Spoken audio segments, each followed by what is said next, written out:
first make sure it's on before they.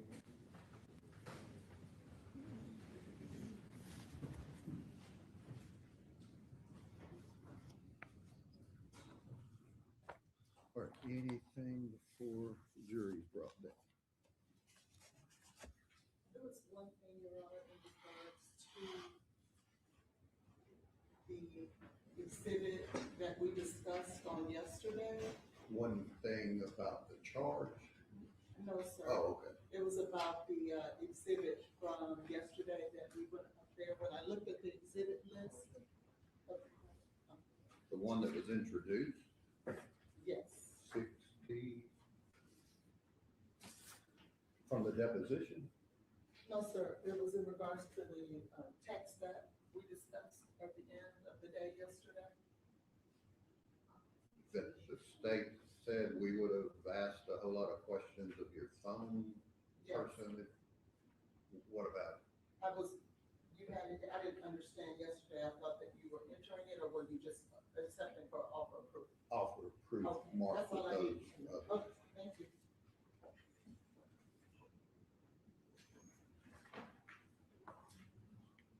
All right, let the jury step down.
All right, good morning to you, ladies and gentlemen. Let the record reflect all that yours are here and present in closing argument on behalf of the state. Yes, Your Honor.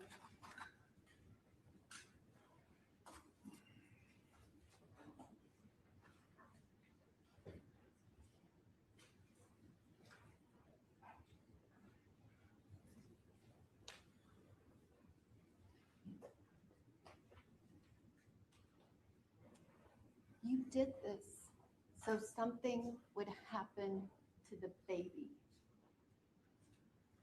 Jade Benning, she did not call 911.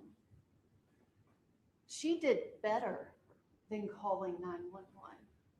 Jade Benning called the one person who knew where she was, knew who she was with, would know that she was calling scared and for help.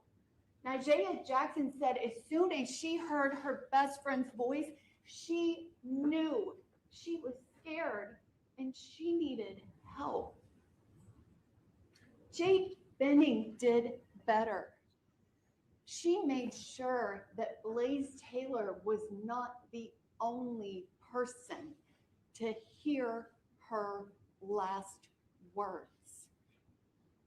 She made sure that you heard her last words.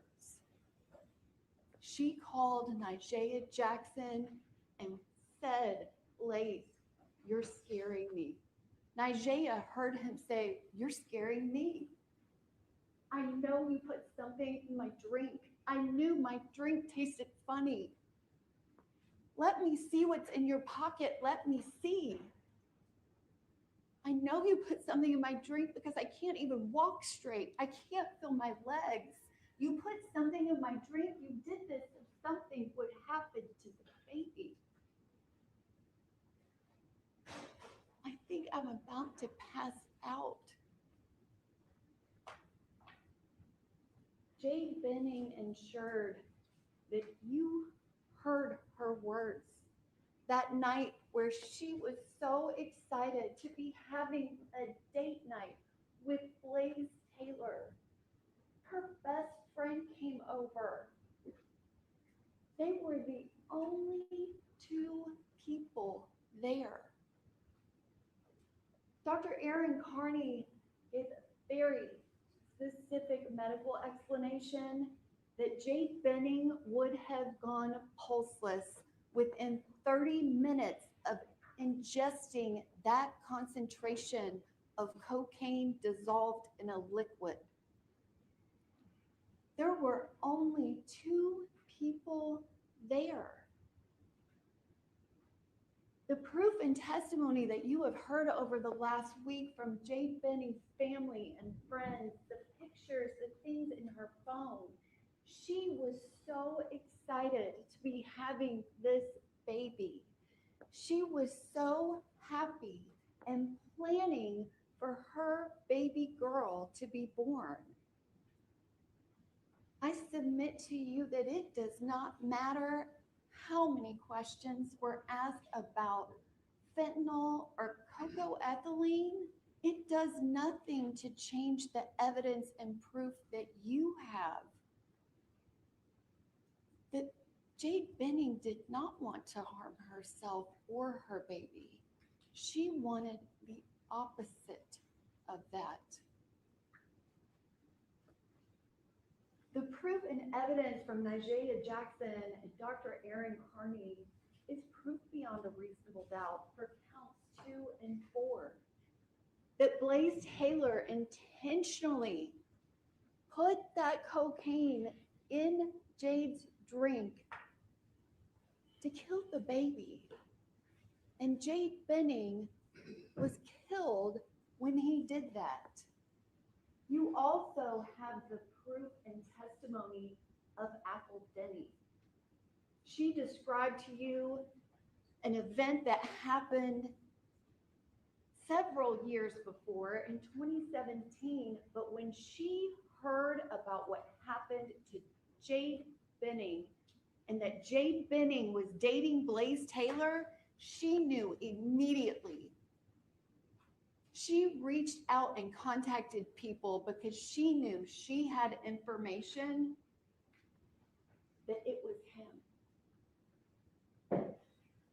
She testified, told you about very personal things that happened to her, but she described what happened over a period of 2 days.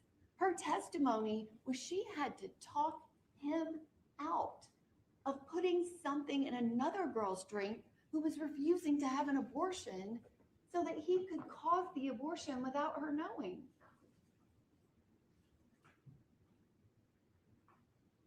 Blaise Taylor chose cocaine.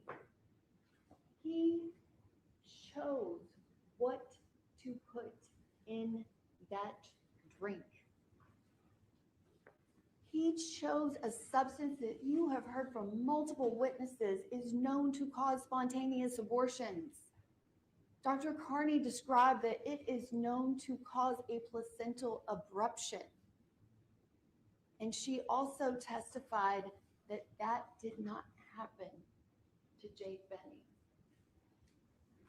It did not happen because he killed her.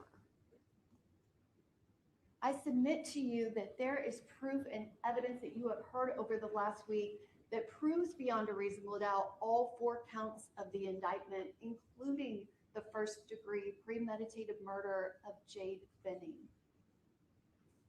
Blaise Taylor chose this. You saw when he got back in touch with Jade Benning, they had a conversation that explained what happened back in November of 2022. This is kind of a somewhat joking conversation, but Jade Benning said, "You gave me a crazy ultimatum." Apple Denny testified to that same ultimatum. You have Jade Benning's decision to the ultimatum he gave her. She chose her baby. She did not choose Blaise Taylor. She did not make the choice that Xavier Winford made back in 2017. She chose her baby.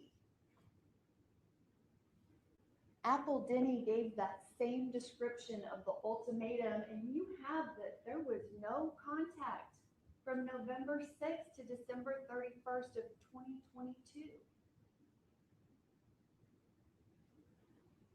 Jade Benning was planning for her baby. Her life was going on. But you also heard from her family and friends that during that time, she was not posting anything about her pregnancy to social media. She had not posted anything to social media about her pregnancy on the day she was murdered. It was not publicized.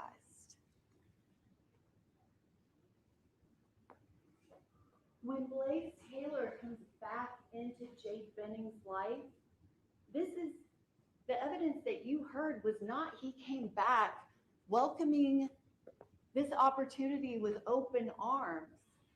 He tells her very specifically in these messages that your life is changing. This is going to be a thing for you. At no point does he say we, me, ours. This is going to change Jade's life. And he is not portraying it as a positive, telling her she shouldn't be so optimistic. And Jade Benning, just as her friends described her, always optimistic, still said, okay, but I'm going to be able to make this work. Blaise Taylor did not go to any of her pregnancy appointments with her OBGYN. Not one. She asked him very specifically, sending him the calendar event and specifically saying, I really hope you can make it. I would love for you to be there when I found out the gender of our baby. If it's going to be a boy or a girl, I want you to be there. And he did not go. And even when they saw the shadow and she had to have follow-up testing and then another follow-up appointment, he didn't go to any of those. Jade's stepmom, Andrea, she went with her the day that she found out she was having a baby girl. And Jade was still so happy, even though he wasn't there. You also have proof about why Jade wasn't posting, about why everybody didn't know that it was his baby. He was the father. You have a message where Jade is saying, I talked to my mom and let it be known not to bring up you or my situation to anyone.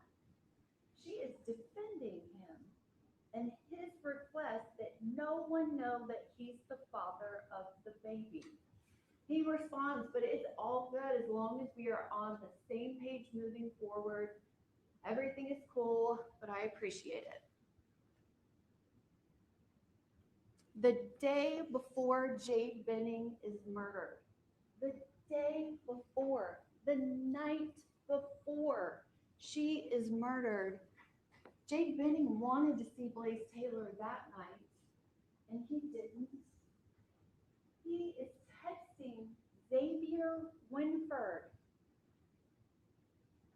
who he's had some kind of relationship with since 2017. He's texting her and saying, you should never doubt anything when it comes to us. And she says, I'm doing my best. And he says, I know, I'm trying to reassure you. She thanks him. He says, I'll do anything to help you. That's what I'm here for. She says, I trust that's true. And he says, good. Do you trust in us? She responds, yes. Good. Then you have nothing to worry about. Everything is going to work out. She says he's glad. He says, me too. I love you. And I need you to love me back and be in love with me. She responds that she loves him, and he says, good, I just want us to be happy together. We are going to be just fine. We just need to stick together. And she promises him that they are going to stick together. The next night, he goes over to Jade Benning's house for date night, the date night that she's planned. She has canvases so that they can paint pictures for the baby's room.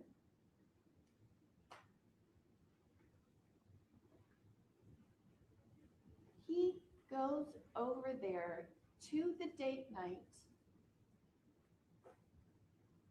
with cocaine to put in her drink. He goes to the date night.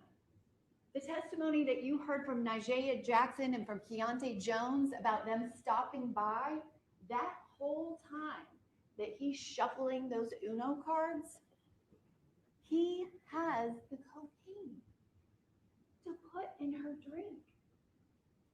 He gets there at 7 p.m. They show up at 7:30 for 30 minutes talking about spades and having random conversation. And he has it.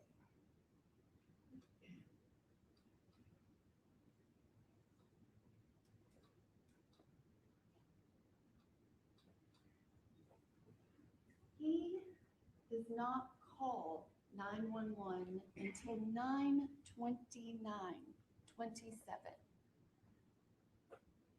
I'm sorry. The call that Jade makes is at 9:29:27. EMTs don't get to her until 9:50. Dr. Carney's testimony is that Jade was given the cocaine that she ingested orally 30 minutes before. You have this photograph from 8:29 that shows the progress. She has not been given anything at that point. The next image that you have is at 9:10 p.m. It is somewhere between this point and the next image of their progress that she has to have been given the cocaine in her drink.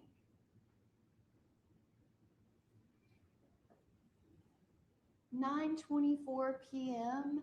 is the next time that there is an event. It is after that 30-minute mark. She has finished the painting. You heard Dr. Carney's testimony about how the symptoms would start off not severe, but it would escalate really quickly. And 9:24 to 9:28, you have 4 minutes. 4 minutes after he has put this in her drink. He is there and knows what he has done. And for 4 minutes, takes picture after picture with Jade Benning. Blaise Taylor went there with a plan. There was a plan. He has already poisoned her. and he is taking pictures with her. Blaise Taylor did not plan for Jade Benning calling Najee Jackson. That hadn't happened yet. The last event that happens is that deleted picture, and within 45 seconds, Jade is calling her best friend. What did you do? She is calling her best friend scared, and she is not talking to Najee. She is talking to Blaise Taylor. 6 minutes and 9 seconds. He is there. Jade is telling him, I can't feel my legs. I can't walk straight. He is there, and he is not saying anything to her. Like, Jade, what is wrong? What's going on? Let me help you. Come on, sit down. What is happening?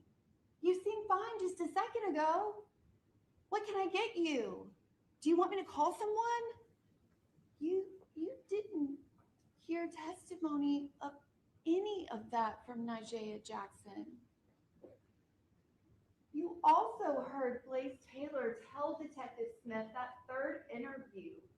He was describing what happened that night, and he said that Jade was trying to lay down. He didn't tell him, so then I helped her. He says that Jade was talking to him. Talking to him. And then he says she wasn't saying stuff right. Maybe she was kind of talking to Najee. Now, at this point, when he tells this to Detective Smith, Najee Jackson has already told everybody exactly what she heard her best friend said. She's told the people at the hospital, the first officer, the second officer, the detective, family, and friends. She's told Blaise Taylor to his face, like, you didn't tell them what she said. He stood there for 6 minutes and 9 seconds, knowing that he put cocaine in her drink and she drank it. Well, she said these things to him of, I know you did this. Stood there for 6 minutes and 9 seconds and did nothing to help her. At some point, Blaise Taylor figured out that Jade called Najee. He tells Detective Smith that he was there when she called her and that he spoke to Najee on the phone. And Jade told Najee she wanted her to come over. Najee Jackson's testimony was unimpeached about what she heard her best friend said and about what happened that night. Blaise Taylor did call 911. He did. But he already knew that Najee had been on that phone call. Because this is before Najee has gotten back to the apartment. She hasn't told anyone she heard what he said. She hasn't called him. She doesn't call him until 9:47:11 when she calls back to Jade's phone. That's when she talks to him. But 5 minutes before that, after he's called 911, You right there? No. But you live with the mother. I think one of my friends is on the way. Okay.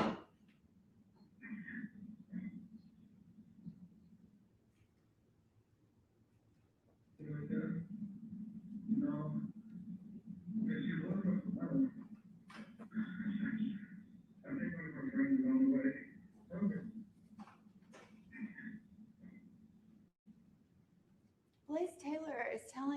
911 operator that one of Jade's friends is on the way. He hasn't spoken to Nigella Jackson yet, but he already knows she's on the way. I submit to you that call to 911 by Blaise Taylor is because Jade messed up the plan. He knew Nigella was coming. That's why he called. And even then, after 6 minutes and 9 seconds of Jade Benning's last words on earth, he doesn't even call her immediately. He doesn't call 911 immediately to get her help. He waits 2 minutes and 37 seconds, and then he calls his dad, which that's a 30-second phone call. There was no testimony as to whether or not that call even got answered. It's 3 minutes and 28 seconds after that call with Nigella ends before he calls 911.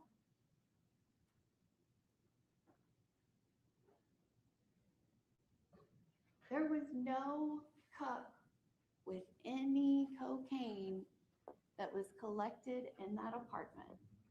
There are 3.5 minutes before he calls 911. You do have his statements with Detective Smith. Blaise Taylor tells him, oh, there's no alcohol whatsoever. No. And we both drank the same stuff. And then he's asked if he cleaned up, and no cleanup. He says that Jade cleaned up some.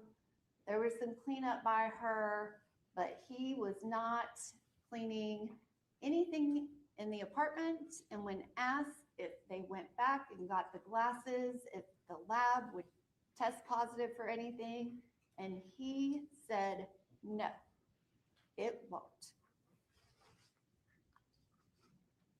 Now, there's at least 2.5 minutes before the 911 call, and that's just the call to his father. There's this time of what's happening. This cup ends up over by the sink. Detective Reese testified that it appeared it had been washed out.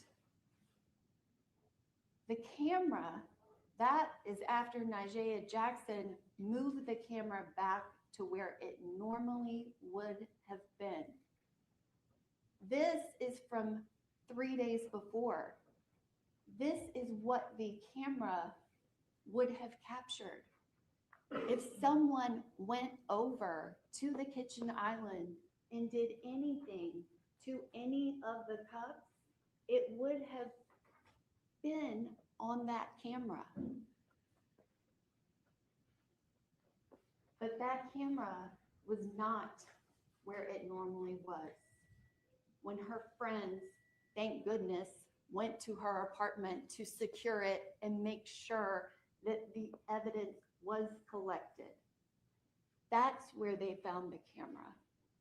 In her bedroom with the blinds up, in a place that would not capture anything that happened to Jade Benning on her bed and anything that happened in the kitchen.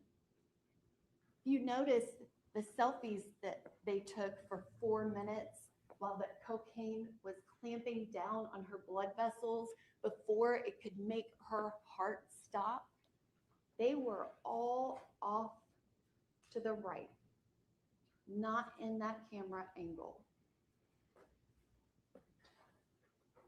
The 911 call that happened 3.5 minutes after the call to Nigella ends, listen to the call and where he is. February 25, 2023, 21:38 and 58 seconds. 911, what is the location of your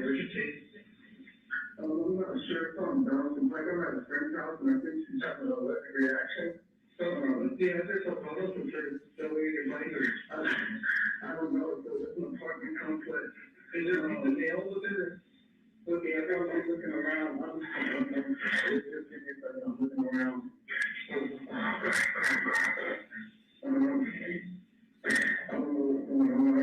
I think she just,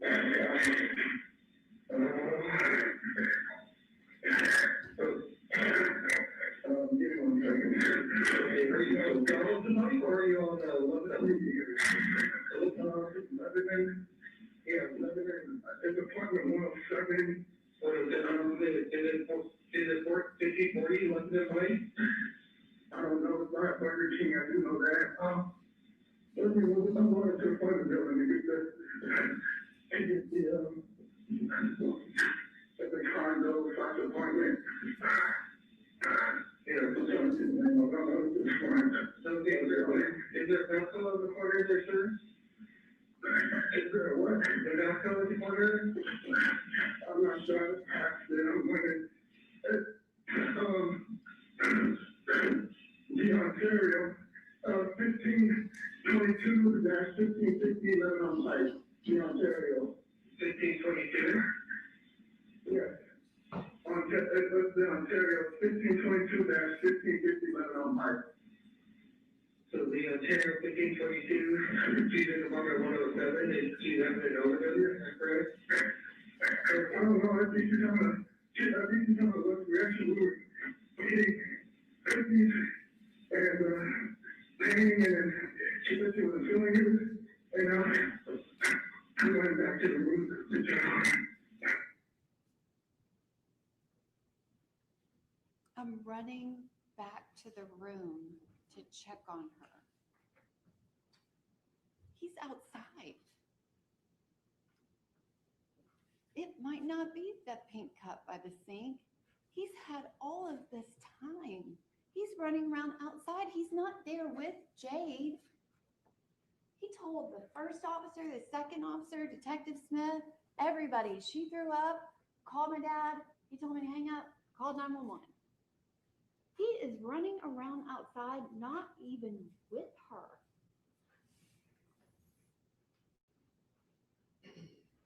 No, and what's the page you disconnected while you're up there? What's the callback number that you disconnected? This number right here. And then 8 number, 573. Yeah, okay, now this is, 23, 24. Okay, is she awake right now? Yes. Okay, and you think she's having an allergic reaction to food? I don't know, we got cookies and pasta. I don't know what she's done, if she's done anything today or anything, but everything was fine, and then, I don't know what's happening. So we got big amount of mouth she's shaking. So you think possibly reaction to not knowing food, is that correct? I think so, I don't know. Okay. I don't think she's allergic to anything, I don't know. I don't think she is or not. It could be due to an allergic reaction. So are you next to her? Next to her, yes, sir? Yeah. Okay, does she hear me breathing normally? Yeah. Okay, does she have any difficulty swallowing? I don't know. I'm not a doctor. No. Is she going? It sounds like she's snoring. Dr. Carney explained that that's agonal breathing, that she is very close to full cardiac arrest. Mr. Taylor describes her as being breathing and conscious the entire 911 call. I submit to you, it's unclear if he is giving any information as it happens or if he's just describing what's already happened. He calls 911 knowing that Nigea Jackson is on her way and she is going to find Jade Benning pulseless. He called knowing what he gave her. When they found her, she is bed, her mouth on the comforter with pink vomit that tests positive for cocaine. I submit to you, it doesn't matter what was in the drink. It doesn't matter if there was something else mixed in with it. That doesn't matter. The proof and evidence in this case is that Blaise Taylor put whatever it was in Jade Benning's drink. He did it and then stayed for 30 minutes. He did it thinking he would be the only one that would hear her words. He did it thinking you would never hear her words. Jade Benning said, "You put something in my drink. You did this so something would happen to the baby." Blaise Taylor is guilty of the first-degree murder of Jade Benning. He is guilty for the first-degree murder of her unborn baby girl. The proof and evidence in this case proves that beyond a reasonable doubt. He is guilty of both counts of felony murder because he chose to give her cocaine. He chose to put it in her drink. And he chose to kill both her and her unborn baby girl. And we will ask that you return a verdict of guilty on all 4 counts of the indictment.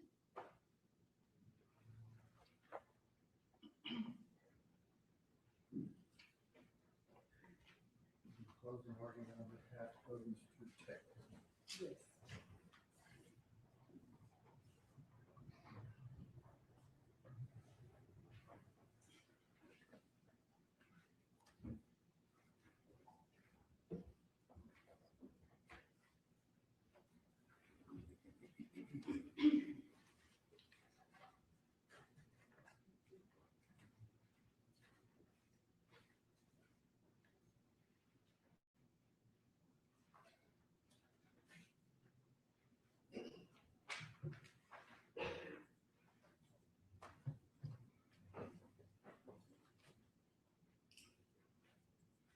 Good morning. Standing here at the end of the trial and trying to put everything together is always, for me, very difficult because the burden is always very heavy. And your jobs are never, it's just never easy.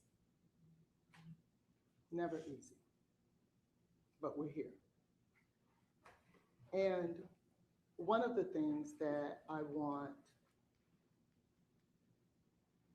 to talk to you about is the words that you guys gave us. Not just me, but the state as well. Not just Mr. Taylor, but Jade's family as well. No matter what happens as a result of this, it is still a tragedy. It is still a very awful incident that occurred. And there is only one question that we have to answer. Is whether or not Blaise Taylor, in your minds and in your opinions, is guilty beyond a reasonable doubt. There is only one question or one thing that we will ask of you, that I will ask of you, that Blaise will ask of you, that his family will ask of you. And that is to keep your word. Keep the word that each one of you gave us. And that is that you could follow the law. You cannot, we cannot build a justice system based on emotion, based on sympathy, based on just the mere fact that a tragedy occurred. Every time a loved one leaves this earth, it is sad and it is a tragedy. But that in and of itself cannot drive our justice system.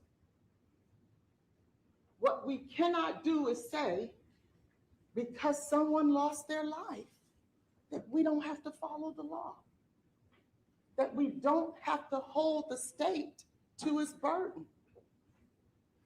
because otherwise this system collapses.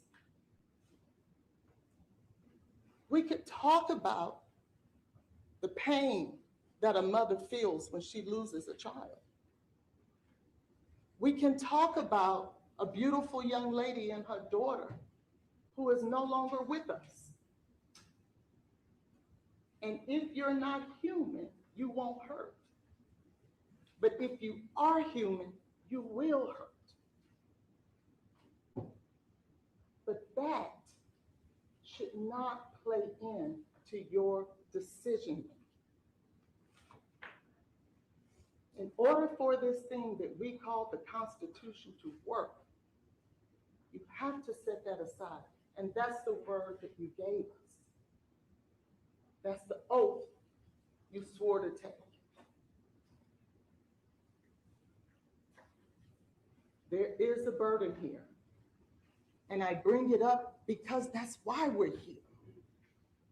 I'm not bringing this up as a facade. I'm not doing that. I'm just reminding you what the law is. I'm just reminding you what governs this trial.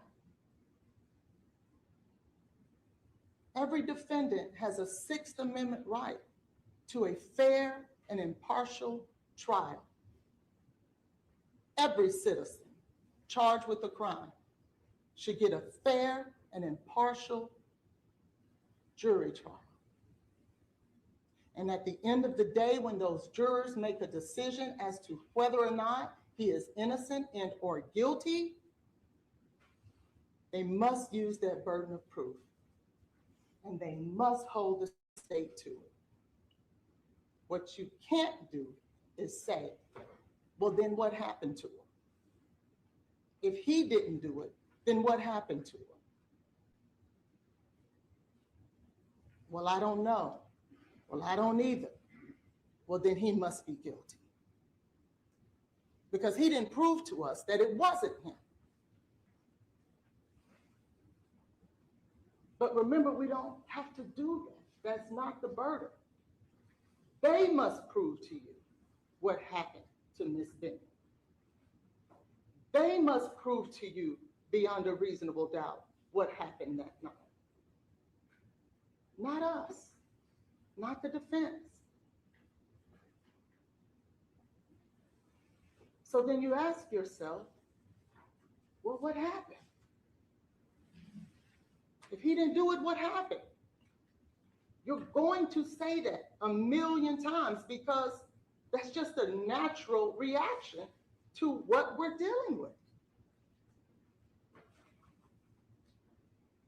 But remember, as you are going along that journey, deliberating back there, going through the evidence, remember, they must prove it to you. You cannot ever place that burden on Blaise. You cannot. The minute you do that, that Sixth Amendment right to a fair trial collapses. And once that collapses, the system collapses. And once the system collapses, you have people wrongfully convicted and sitting in jail for a very long time, trying to prove their innocence. And that's not the way it was designed to work. That is not the way our forefathers meant for it to work. So with that being said, let's talk about it.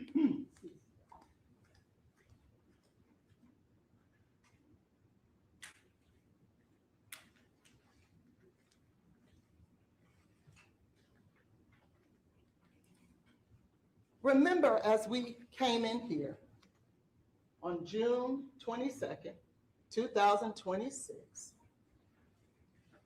we dealt with an official finding of undetermined, the manner of death in this case,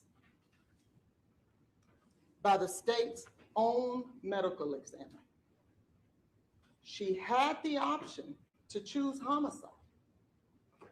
She knew the facts. You heard from Dr. Carney way before you did.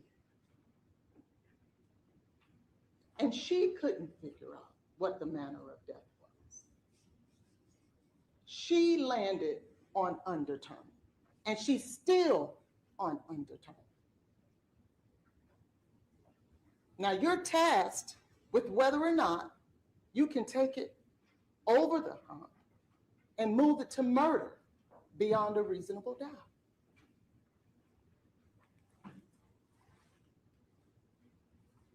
I want to talk to you guys first about the facts of this case and what you've learned since you've been here. What I don't want you to do as we take this journey is come into this environment and say to yourselves, I want to live in la la land. I want everything to be perfect. Life isn't perfect. And the older you get, the more you learn that. The older you get, the harder it gets. Trust me when I tell you that.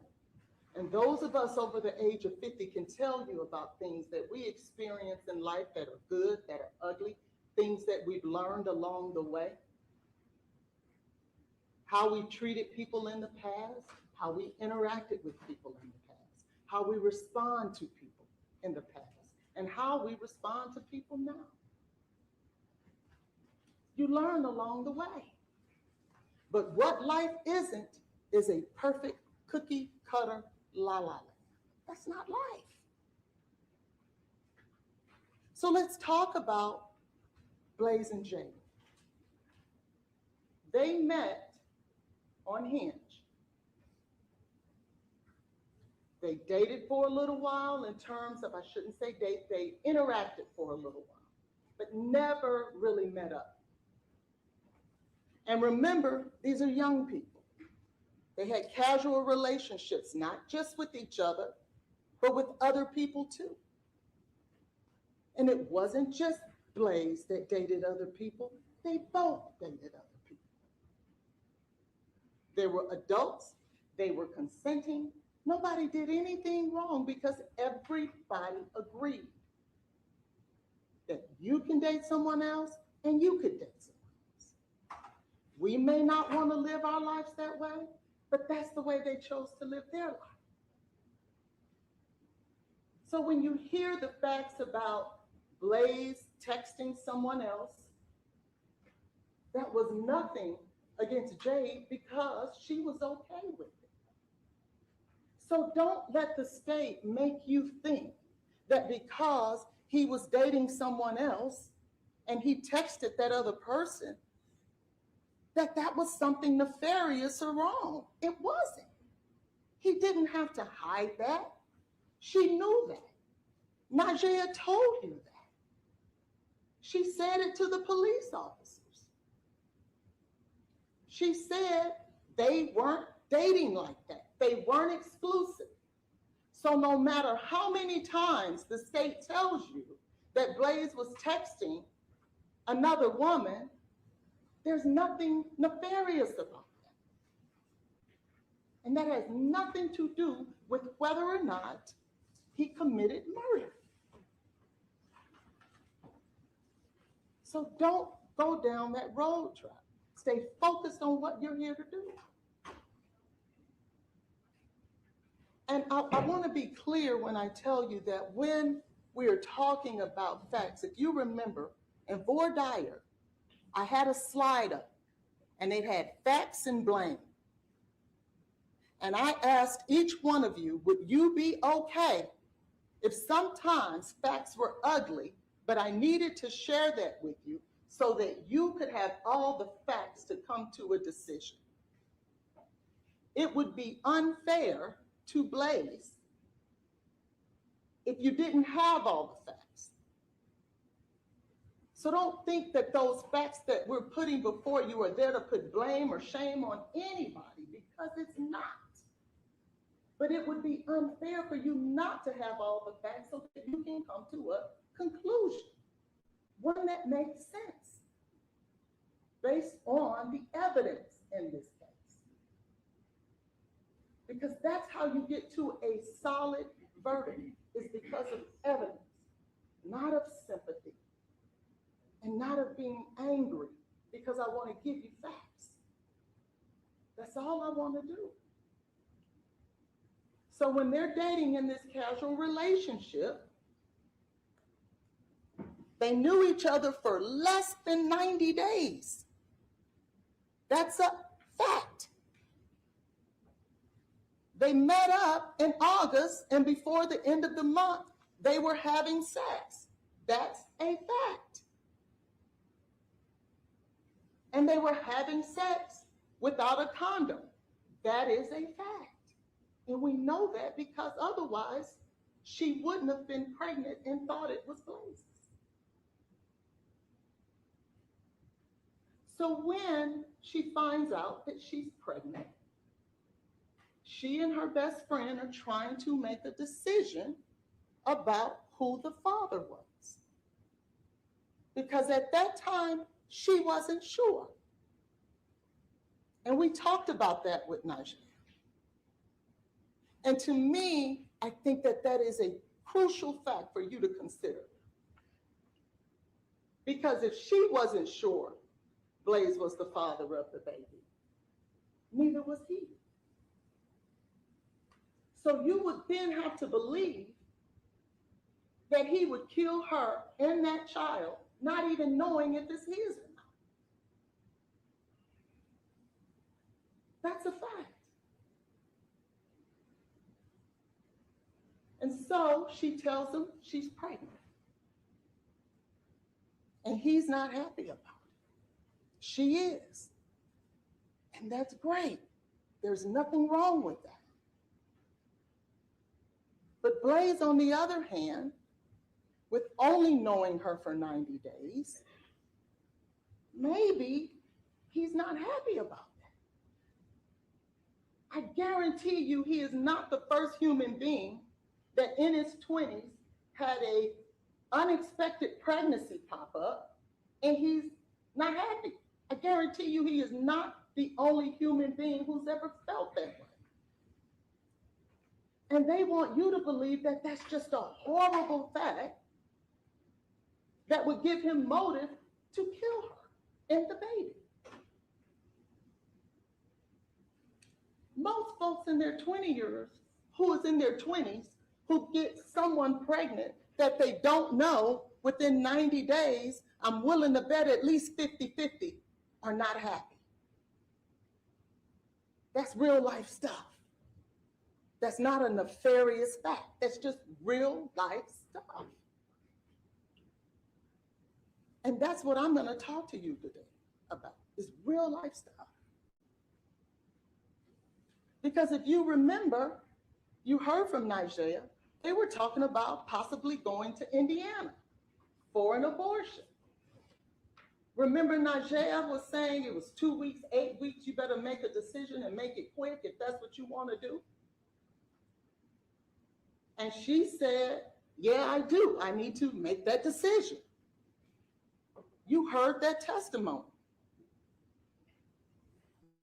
Eventually, she landed on having the baby, which she has every right to do. But somehow, it's okay for her to consider abortion. But it wasn't okay for Blaise to consider. That's not fair. Don't let them turn that into a nefarious fact that will automatically get you over to murder. They both considered it. It was just her window was shorter than his. And it would be unfair for you to punish him if you don't punish her. So at some point, they talk about it.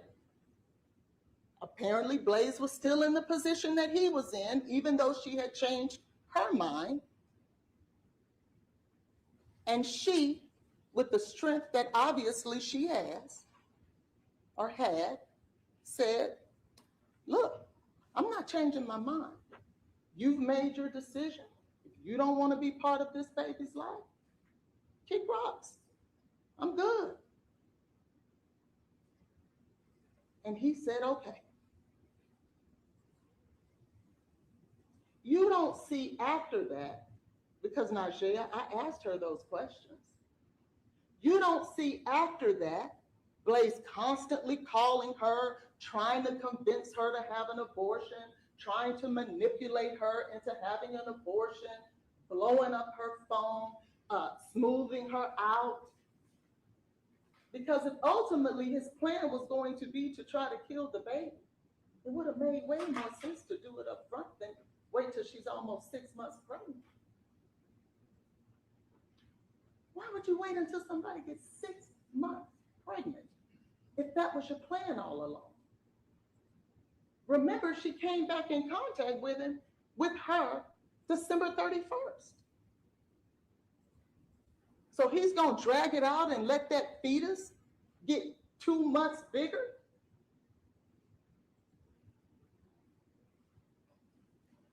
That don't make sense. He could have done that a whole lot sooner. That would have made sense. That would have been easier. A miscarriage within the first 90 days, that makes sense. Some people don't even tell people they're pregnant for the first 90 days until they're sure that they get past that first trimester. But he'll wait until she's 6 months. So she makes the decision. She says, you go your way, I'll go mine. And he honors that. He honors her wishes. Now, if he was cooking up and stirring up this evil plan, why wouldn't he start the manipulation right off? Najee told you that she liked him. She wanted to be with him. So it would have been easy for him to do that. But he didn't.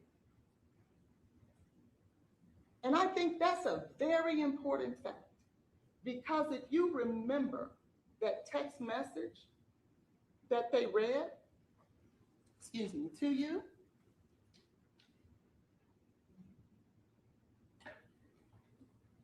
I want to remind you of that text message.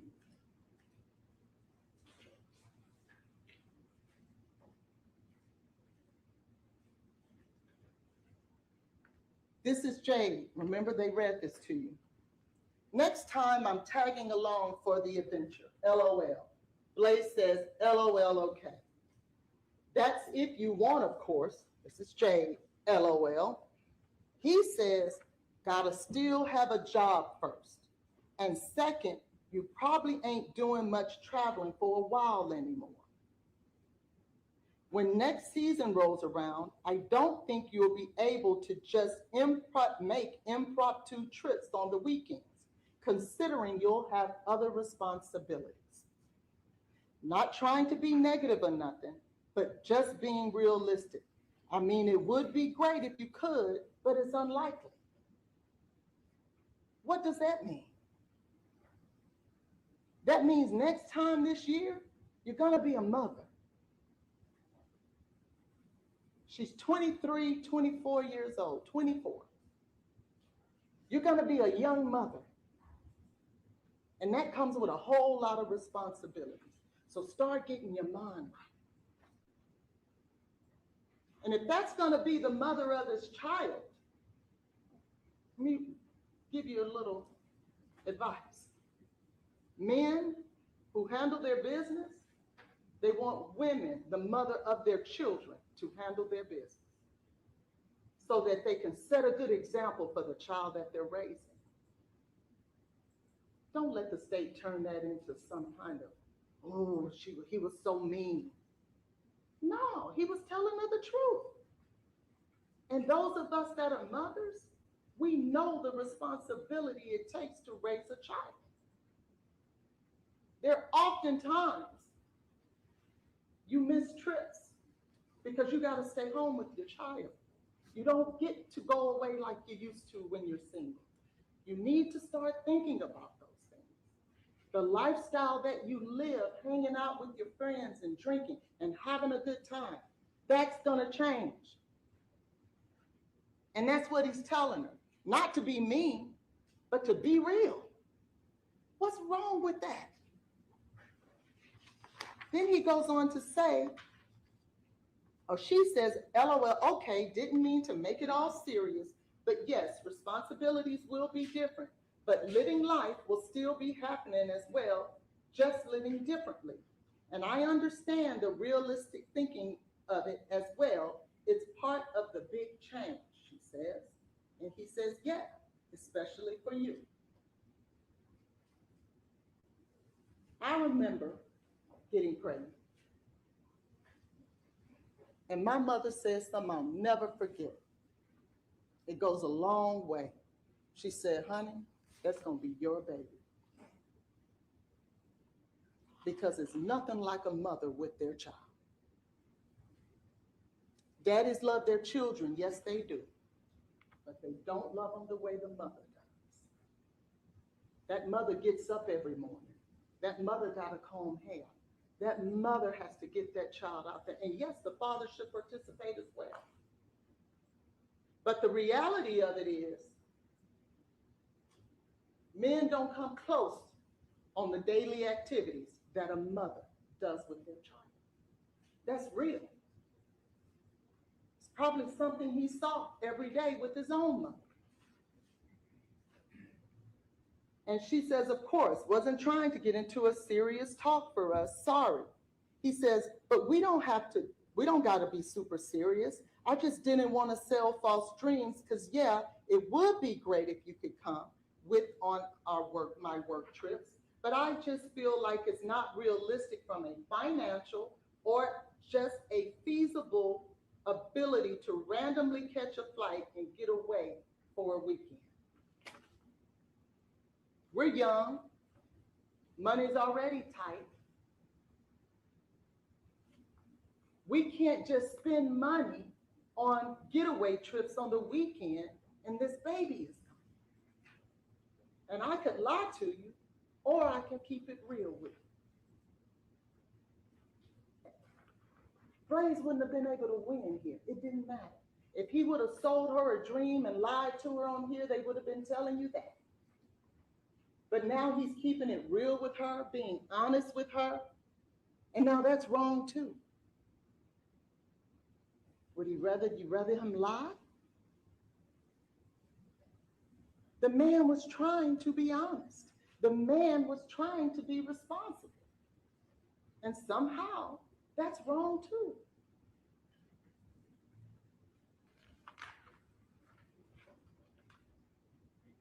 It's no big deal. I know you wasn't meaning it that way, but I just didn't want to be like, oh yeah, I'll bring you on the next one next year, knowing that it's probably a lie. She says, totally understand, babes.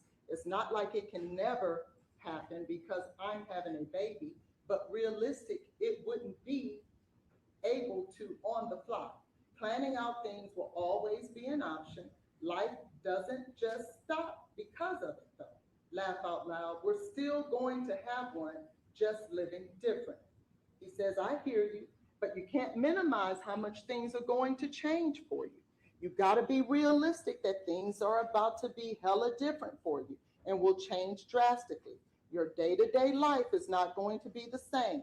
Yeah, life goes on, but it's forever altered and changed in a drastic way. I'm not saying it's over or anything, but it worries me sometimes when you downplay it and act like it's no big deal. And I know you always want to be super optimistic and stuff, but I feel like you need to be honest with yourself about the situation and know what's down the road for you. Now let's back up with that. He says, it worries me sometimes when you downplay it. That means there's something that has gone on in the past that has caused him, with the woman who is potentially going to be the mother of his child, to start having serious conversations with her. Hey man, let's plan this thing out. Start thinking right. So there's something going on there that made him feel like he should have this conversation with her. If that's going to be the mother of his child, what's wrong with that? In fact, that might be good.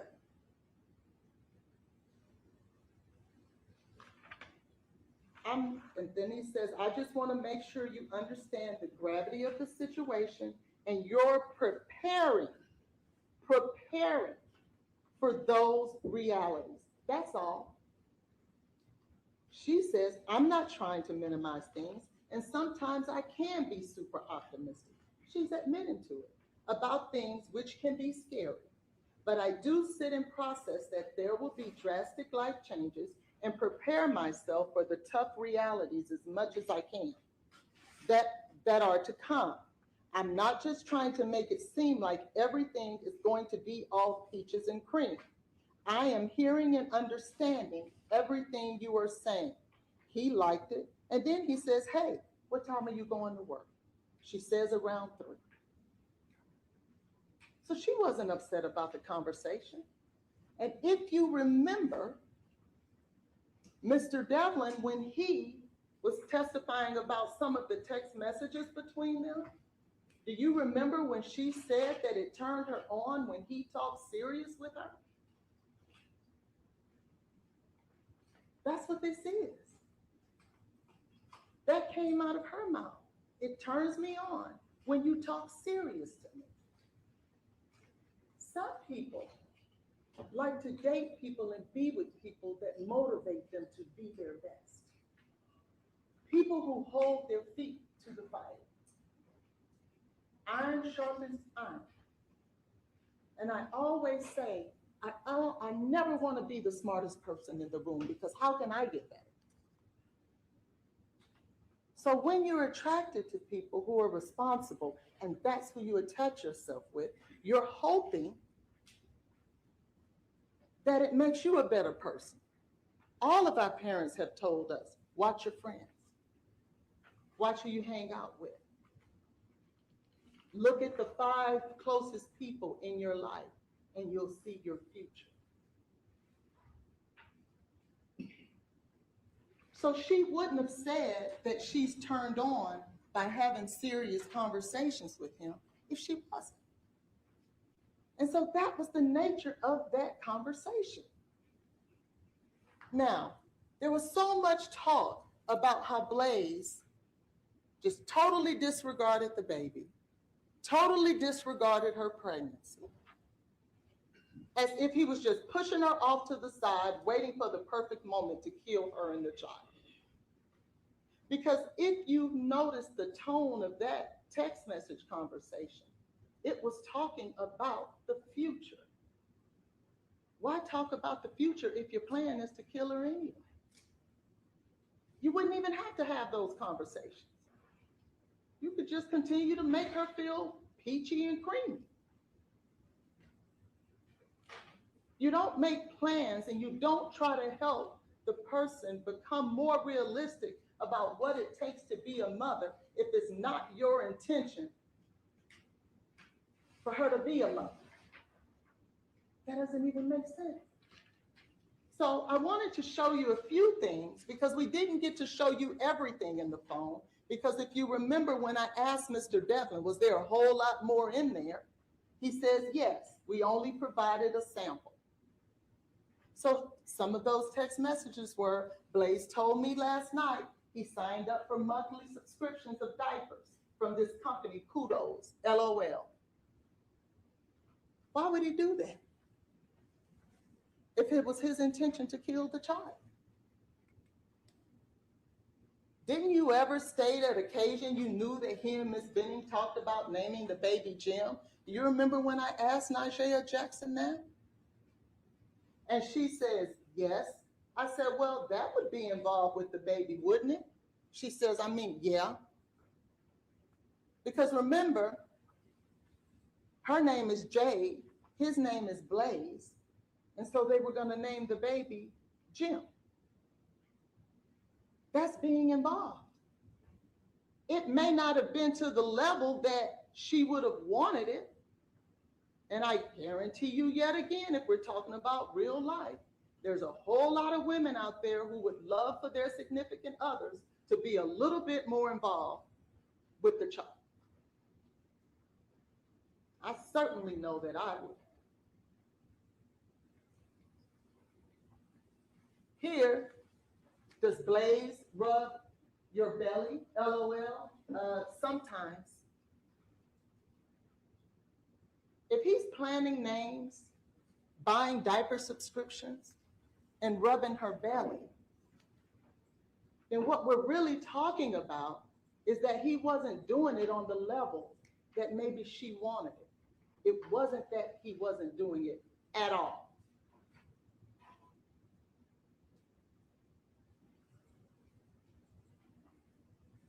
Let's go now to the day in question, because we know how they met. We know how they dated. We know what the understanding was. We know they both considered abortion at one time. One changed their mind quicker than the other. They got back together. They're having realistic conversations. And remember, I told you about before, during, and after.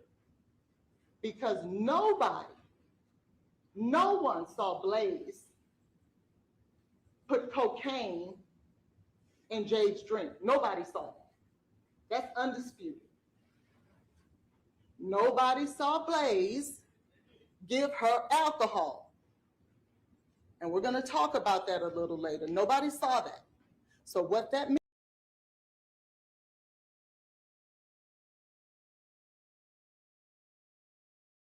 in a circumstantial case, because those are the most dangerous ones, because nobody sees what happened, you have to consider all the surrounding circumstances.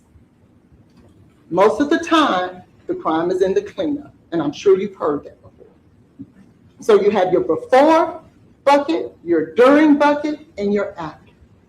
What we do know, and like I said, I'm not doing this to shame anyone, because if I was, I would have a ton of text messages up there about drugs and all kinds of stuff, but I'm not doing that. The only reason I'm sharing this information with you is so that you can have the facts as they really are. So when we talk about before, there was only one person involved with drugs, and it wasn't Blaise. You didn't hear any evidence of Blaise purchasing cocaine, smoking weed, doing mushrooms, getting drunk, drinking alcohol. In fact, it was the exact opposite. The evidence you heard is that Blaise does not drink and does not do drugs. However, what you did hear is that Jade does drink to the point that she gets drunk, and she does drugs. So that's before. Remember, this is circumstantial, so you consider all the facts surrounding it. Jade invites Blaise over. This is important because Blaise didn't know that Jade was going to invite him over that day. He had just seen her the day before. Remember, they had gone to the Waffle House. So there were 2 days before that he was with her, that he could have pulled off the elaborate plan, but he didn't. And so spontaneously, she invites him over again. This is the third day in a row now. And so you see here, also, will you be free around 7 o'clock? Yeah, I fell asleep watching Outer Banks, then woke up to gun firing on the show, but yeah, I should be. LMAO, woke up confused, ASF, okay, I'll have plans for us. You can come dressed, comfy to my house. Okay, sounds good. Sweet, I am getting off now, she says. And that is at 3:50. And he says, how was work? So now this spontaneous plan is 3:50. He has 3 hours to cook up the elaborate plan to kill her. Because remember, he didn't know she was going to ask him to come over that day. So he comes over. When he comes over, it's 7 o'clock, he's there, and then Nigella and Keontae shows up. He didn't know that, right? Now, if all the while it was his plan to kill her that night, you would think that once Keontae and Nigella showed up, if he had any kind of sense, he'll abort the plan. But no, he's brazen. Even though her best friend came over, saw him in the apartment alone with her, almost 6 months pregnant, 25 weeks, I believe the autopsy said. He decides, I'm going to go ahead with the plan and kill her anyway. I know they saw me in here. Doesn't matter. I'm going to do it anyway. And so they eat. Now, Jay and Keontae, they come, they talk, they interact. He invites them to stay. He invites them to stay. Why would you invite them to stay if it's your plan to kill her? So you can have witnesses? No. So they stay, they talk, he's shuffling Uno cards because the murderer who doesn't drink or do drugs plays Uno and then kills pregnant women on his downtime. And then they leave, and then they talk and they dance. They take selfies, and then the call comes. It's 9:29. The first call from Nigella. And the reason I wanted to lay this out this way was because there's been so much talk about this elaborate cleanup that he must have done. And I wanted you to see that there was no time for that. Because now we're in the during phase. And so 9:29, Nigella calls, and that call lasts 6 minutes, 9 seconds. That takes us to 9:35 and some change. And I think the interchange between that time and when he calls his father at 9:38 and 12 seconds is about 2 minutes.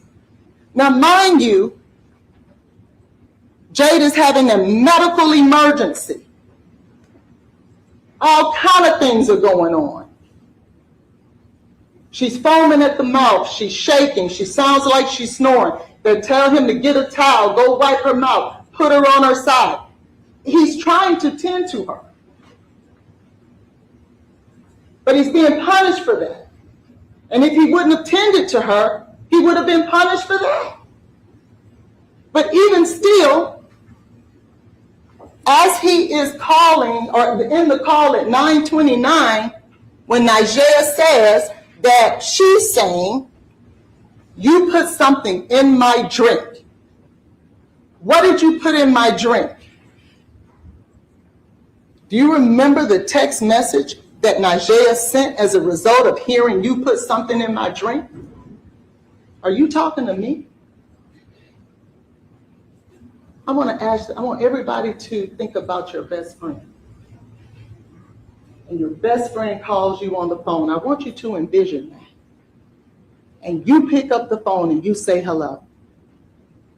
And they tell you on the other phone, you hear, you're stabbing me. You're shooting me. You're killing me. Are you going to say, are you talking to me? You know they're not talking to you. You're going to say, what's wrong? What's going on over there? Do I need to come get you? Do I need to call 911? That's a natural response.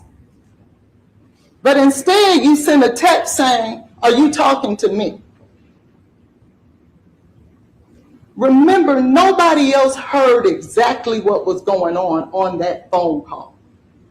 Nobody, but Najee. So let's look at the facts surrounding that.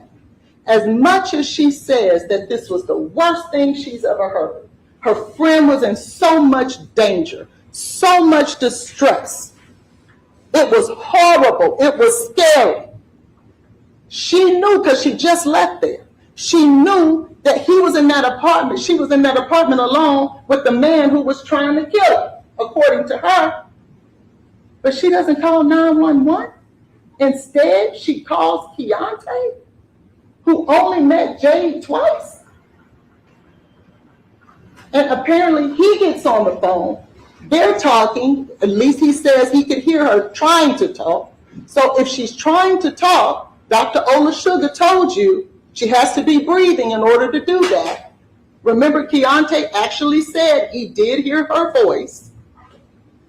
But even with that, as dire straits as Najee explains that it is, he goes out with his buddies anyway. Think about that. If it was as horrible and dangerous, why would this guy put his clothes on and go on out anyway? And then remember, Najee, immediately after hanging up, calls Jade's mom and shares with her what she heard, what Jade said. And notwithstanding that, Jade's mom sends Blaise a text and says, oh, the baby's good, the heartbeat is okay. If it was as serious and people believed Najee or believed in the credibility of her, do you think that Jade's mother would text that man and tell him and give him an update about the baby? Are you gonna text the man who's just been accused of killing your child and give them an update about the baby? Are you gonna do that? There's something not right about it. But that's what happened. And so right after that phone call, he calls his dad on the phone with him for 30 seconds, because that's what he told the police officer, that he talked to his dad, and his dad said, call, son, hang up with me and call 911. What are you doing on the phone with me? He does that, and within 60, so if that call lasted 30 seconds, that takes us to 9:38 and 42 seconds. And at 9:38 and 58 seconds, Blaise is on the phone with 911, and you heard that call. You heard the desperation in his voice. He didn't know the address to give the man. You remember that interchange. So the only way to get the address would be to run to the front to get the address. And if you remember what he says, I want you guys to pay attention to this. He said the address is 1522-1550 Lebanon Pike. Most of the time when people give an address, it's only one numeric value. It makes sense that he ran to the front of the apartment or the condominium complex, because that's the exact address he gave them. So then, after that, I went the wrong way. Then he gets off the phone with 911, and she calls back. So if it was 6 minutes and some, I'm sorry, the 911 call was almost 9 minutes. So that would take him right around to 9:47, and Najee calls back to Jade's phone. And he answers. He didn't have to answer. It was Jade's phone. He could have said, I was dealing with an emergency. But he picked up the phone and gave her an update, doing the responsible thing. Then after that, that call lasted about 2 minutes, she says. That takes us to around 9:49. EMS arrives at 9:48. And if you look at that slip from the EMS, because you'll have the right to look at the evidence, it's going to show you that EMS arrived about 9:48. And you heard him say, I can hear the sirens. I think I can hear the sirens. And then he goes out and runs to get them. Remember, on the call, the man says, put her on her side. So he did that. Then if you remember, as much as she didn't want to, she told you that Blaise ran out to meet them, at least at the door. So perhaps she rolled over while he was gone. We don't know. But nobody's calling 911 and doing all those things to help, only to put her on the side and try to kill her. So by now, EMS is there, so the time for cleanup is gone. Where was all this time for him to clean up? It's not there, because remember, those selfies was less than 60 seconds before the emergency call. The time just isn't there. So that's during.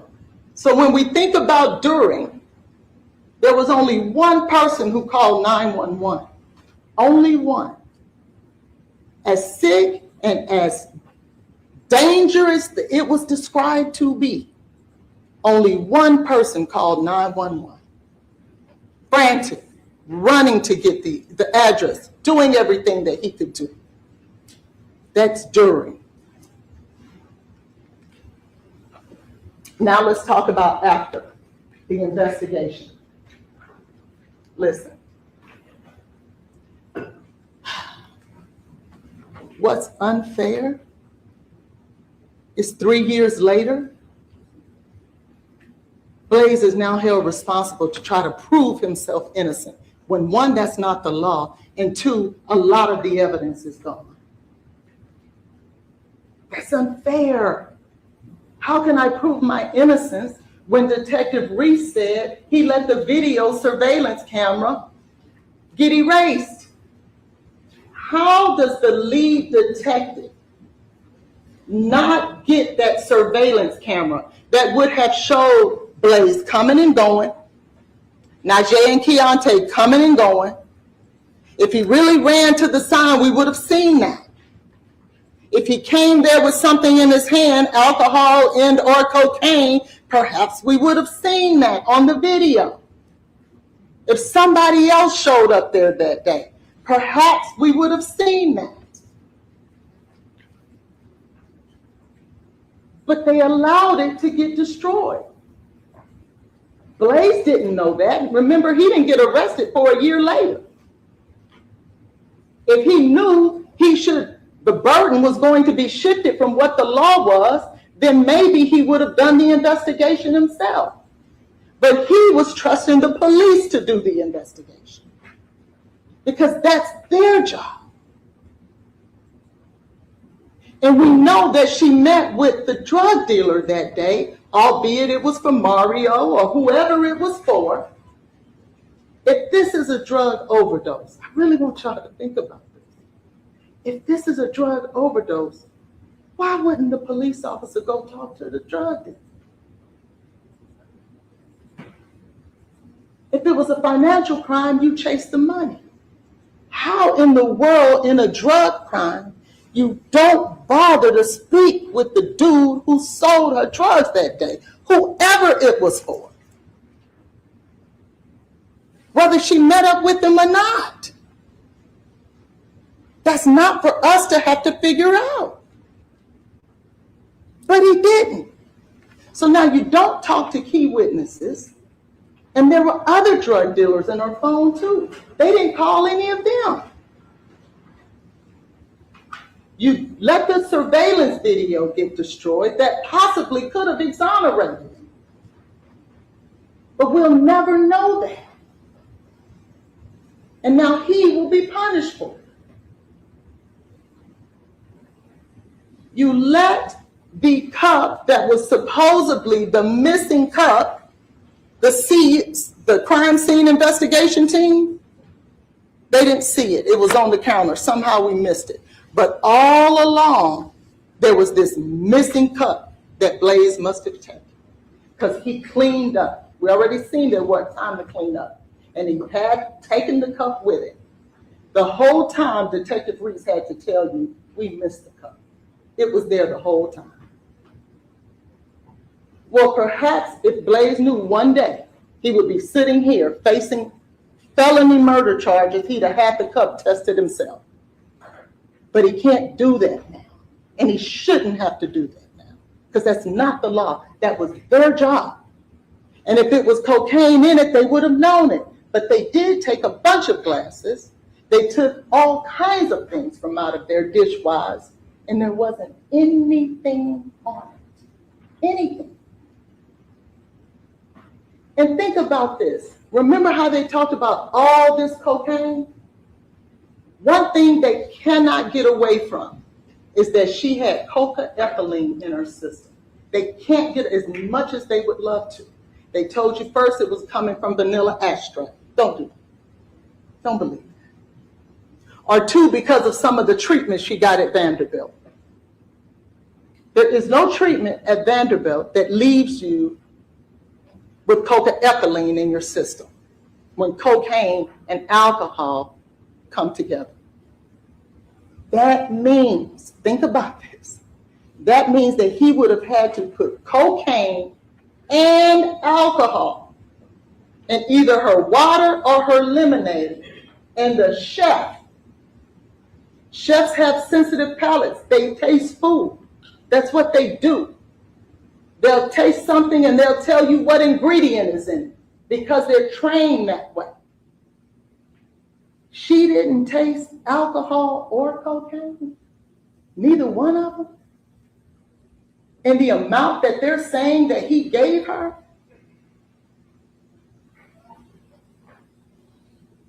does that make sense? How do you do that? How do you put that much cocaine in somebody's drink and alcohol, and they come out saying it tastes funny? It's going to taste a whole lot worse than just funny. You're not going to keep drinking it. And according to the state, it was so much that it caused this overdose.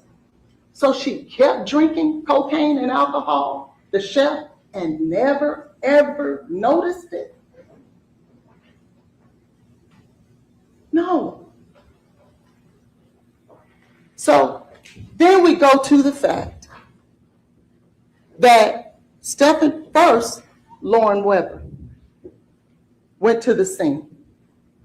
Now remember, police are all through that hospital now because they get to the hospital at 10:12. That's going to be on your sheet. Remember, 5. So that's over an hour or so later. You got Officer Fish, Officer Pfeiffer, Detective Martin.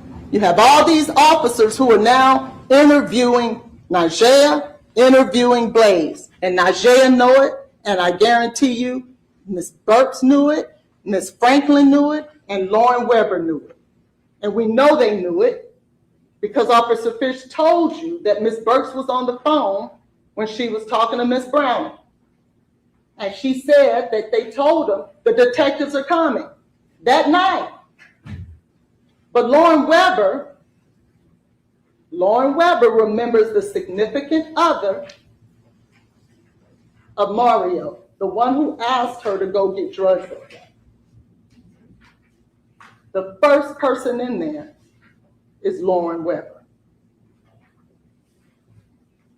And she said, don't get lost on it. She said, all I did, I didn't touch anything. I grabbed the keys, blew out a candle, and left. But Officer Reese told you that she said she removed belongings too, and that she looked all throughout it. You can't do both. One of them is not true. Either you went in and grabbed keys and just left, or you went in there and grabbed belongings and looked all throughout it.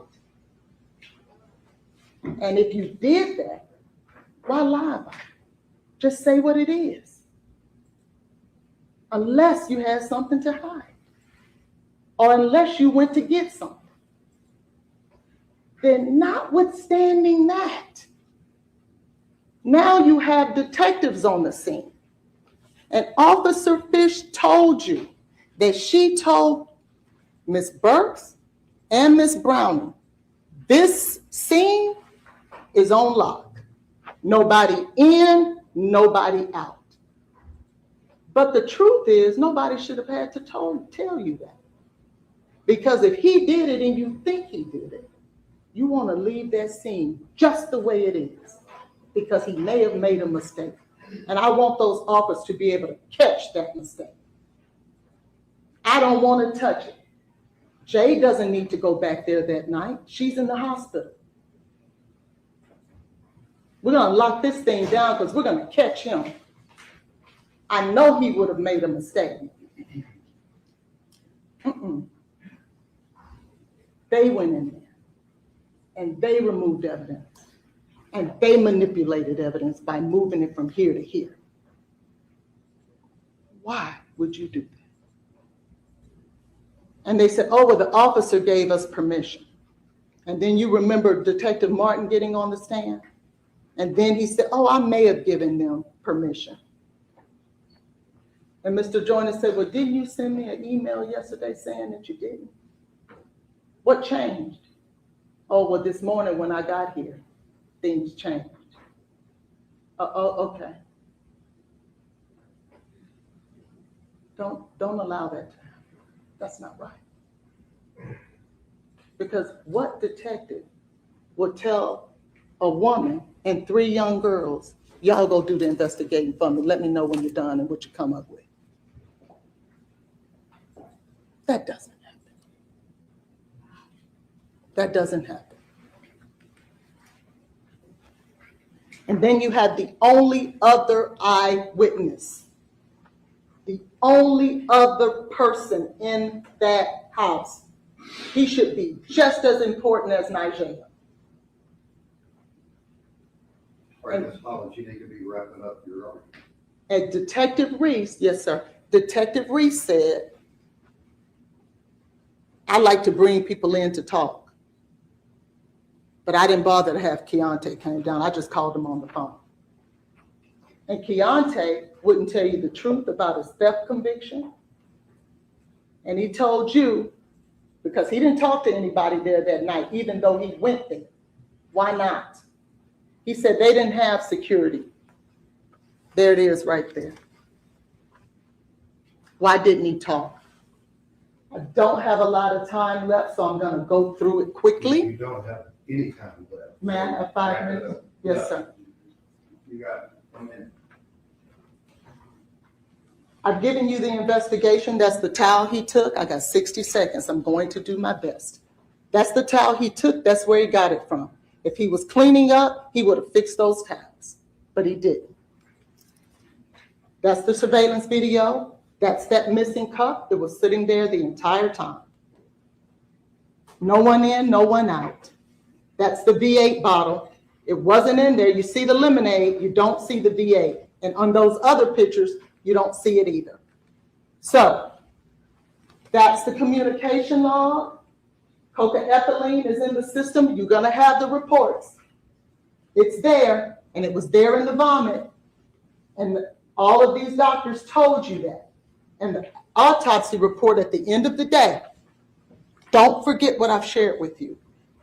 At the end of the day, even the medical examiner can't come to a conclusion. And with all these surrounding circumstances, how can you? Now, I told you that when you get back there, you're going to be tired and it's going to be long. And you promised me that you would not let anyone change your convictions of what you believe, no matter how long it takes. Because you said if they can't make a decision in the most important affairs of your life, that you wouldn't let them do it for Blaise. I thank you so much for your patience and for being here. And the Taylor family does as well. I won't get back up here and make another argument because we don't have the burden, they do.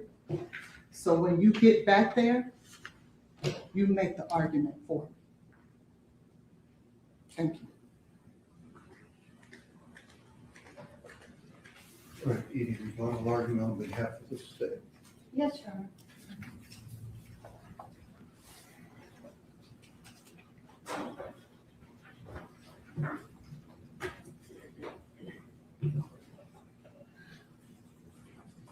Ms. Hollins went back and forth between whether or not Blaise Taylor even thought he was the father of this child. She said that Jade Jackson said she wasn't sure. You heard the testimony. I submit to you that Nigella said she was sure, it's just he wasn't involved. And she was saying that at the hospital because he was telling the people at the hospital that he loved Jade more than her. And she was, that was not true. That's what she testified to about whether or not he was the father. She told all of the officers, he's just the father. He's not involved. But Ms. Hollins argued to you that he wasn't the father, but then she also wants you to consider a text message where Jade is telling her mom that he signed up for a diaper service. You can't have it both ways.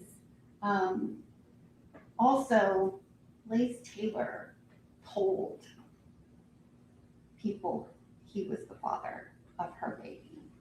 He told Keontae, Nigella, the people at Vanderbilt. He told the police officers. Now, when he calls 911, he's with a friend. But when the police come, that is his girlfriend. He is absolutely committed. And the text messages with Xavier Winford absolutely were not submitted for any purpose of saying somehow Mr. Taylor was a bad person because he was seeing more than one woman. It was for that very purpose. He had someone that he loved, that he was telling, I love you. But also the rest of that thread is that something's happening, but everything's going to work out for them. But it's very much against what he told the police that Jade Benning was his girlfriend. His interactions with her, it wasn't I love you. She also wasn't going to admit he's the father of the child, but yet wants to say that they picked out the baby's name together. Well, Nigella Jackson testified about that, and she was very specific that that was a name that Jade suggested, and he agreed. He didn't disagree with it. But you also heard testimony that Jade's unborn baby girl's name is Ivy. She, just to clarify, I don't know where the Lauren Weber Mario connection came from. I submit to you that the evidence that you heard was that Mario texted Jade. Jade texted Danny. Danny wasn't in town. No one met up. Lauren Weber was not involved in that. Lauren Weber went to the apartment, and her testimony was that it seemed too clean. And she told the officers that. That was the first thing she said to them. She went in, and it was so weird to her that she took 2 pictures and she walked the apartment. I submit whatever happened within the police department for officers to not go there that night and seize that scene, absolutely, that is a mistake. That should have happened, and it did not happen, but it doesn't change anything. Thank God for Jade's family and friends that they were not happy because nothing was happening and it needed to happen. And they took care of it. There was nothing that was disturbed. Now, Mr. Taylor in the cleanup, he did not put the camera back. And they put the camera back where it would be, where it would face the door, not knowing if he could come back in because the police aren't there. Ms. Hollins also argued that somehow if he wanted to kill the baby, that he wouldn't be wanting updates from Jade's mom. Jade's mom's updating him because nobody knows yet about the cocaine. That first drug screen in the hospital, it was negative. Nobody knows what's happened.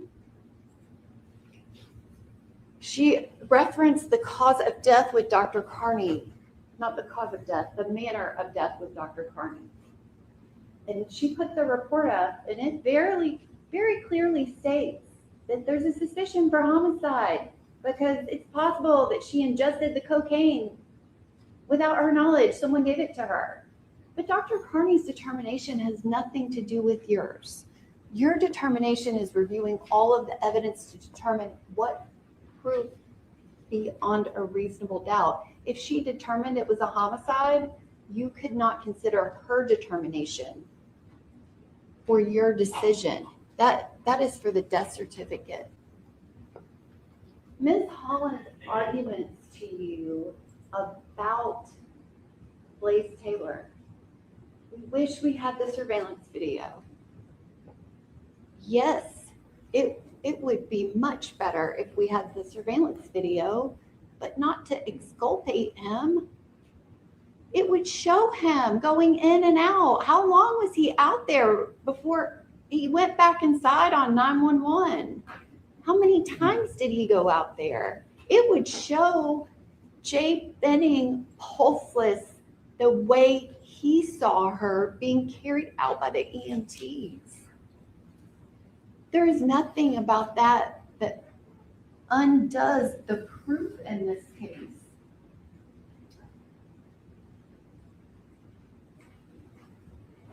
She argued that a chef would know that there was something in a drink.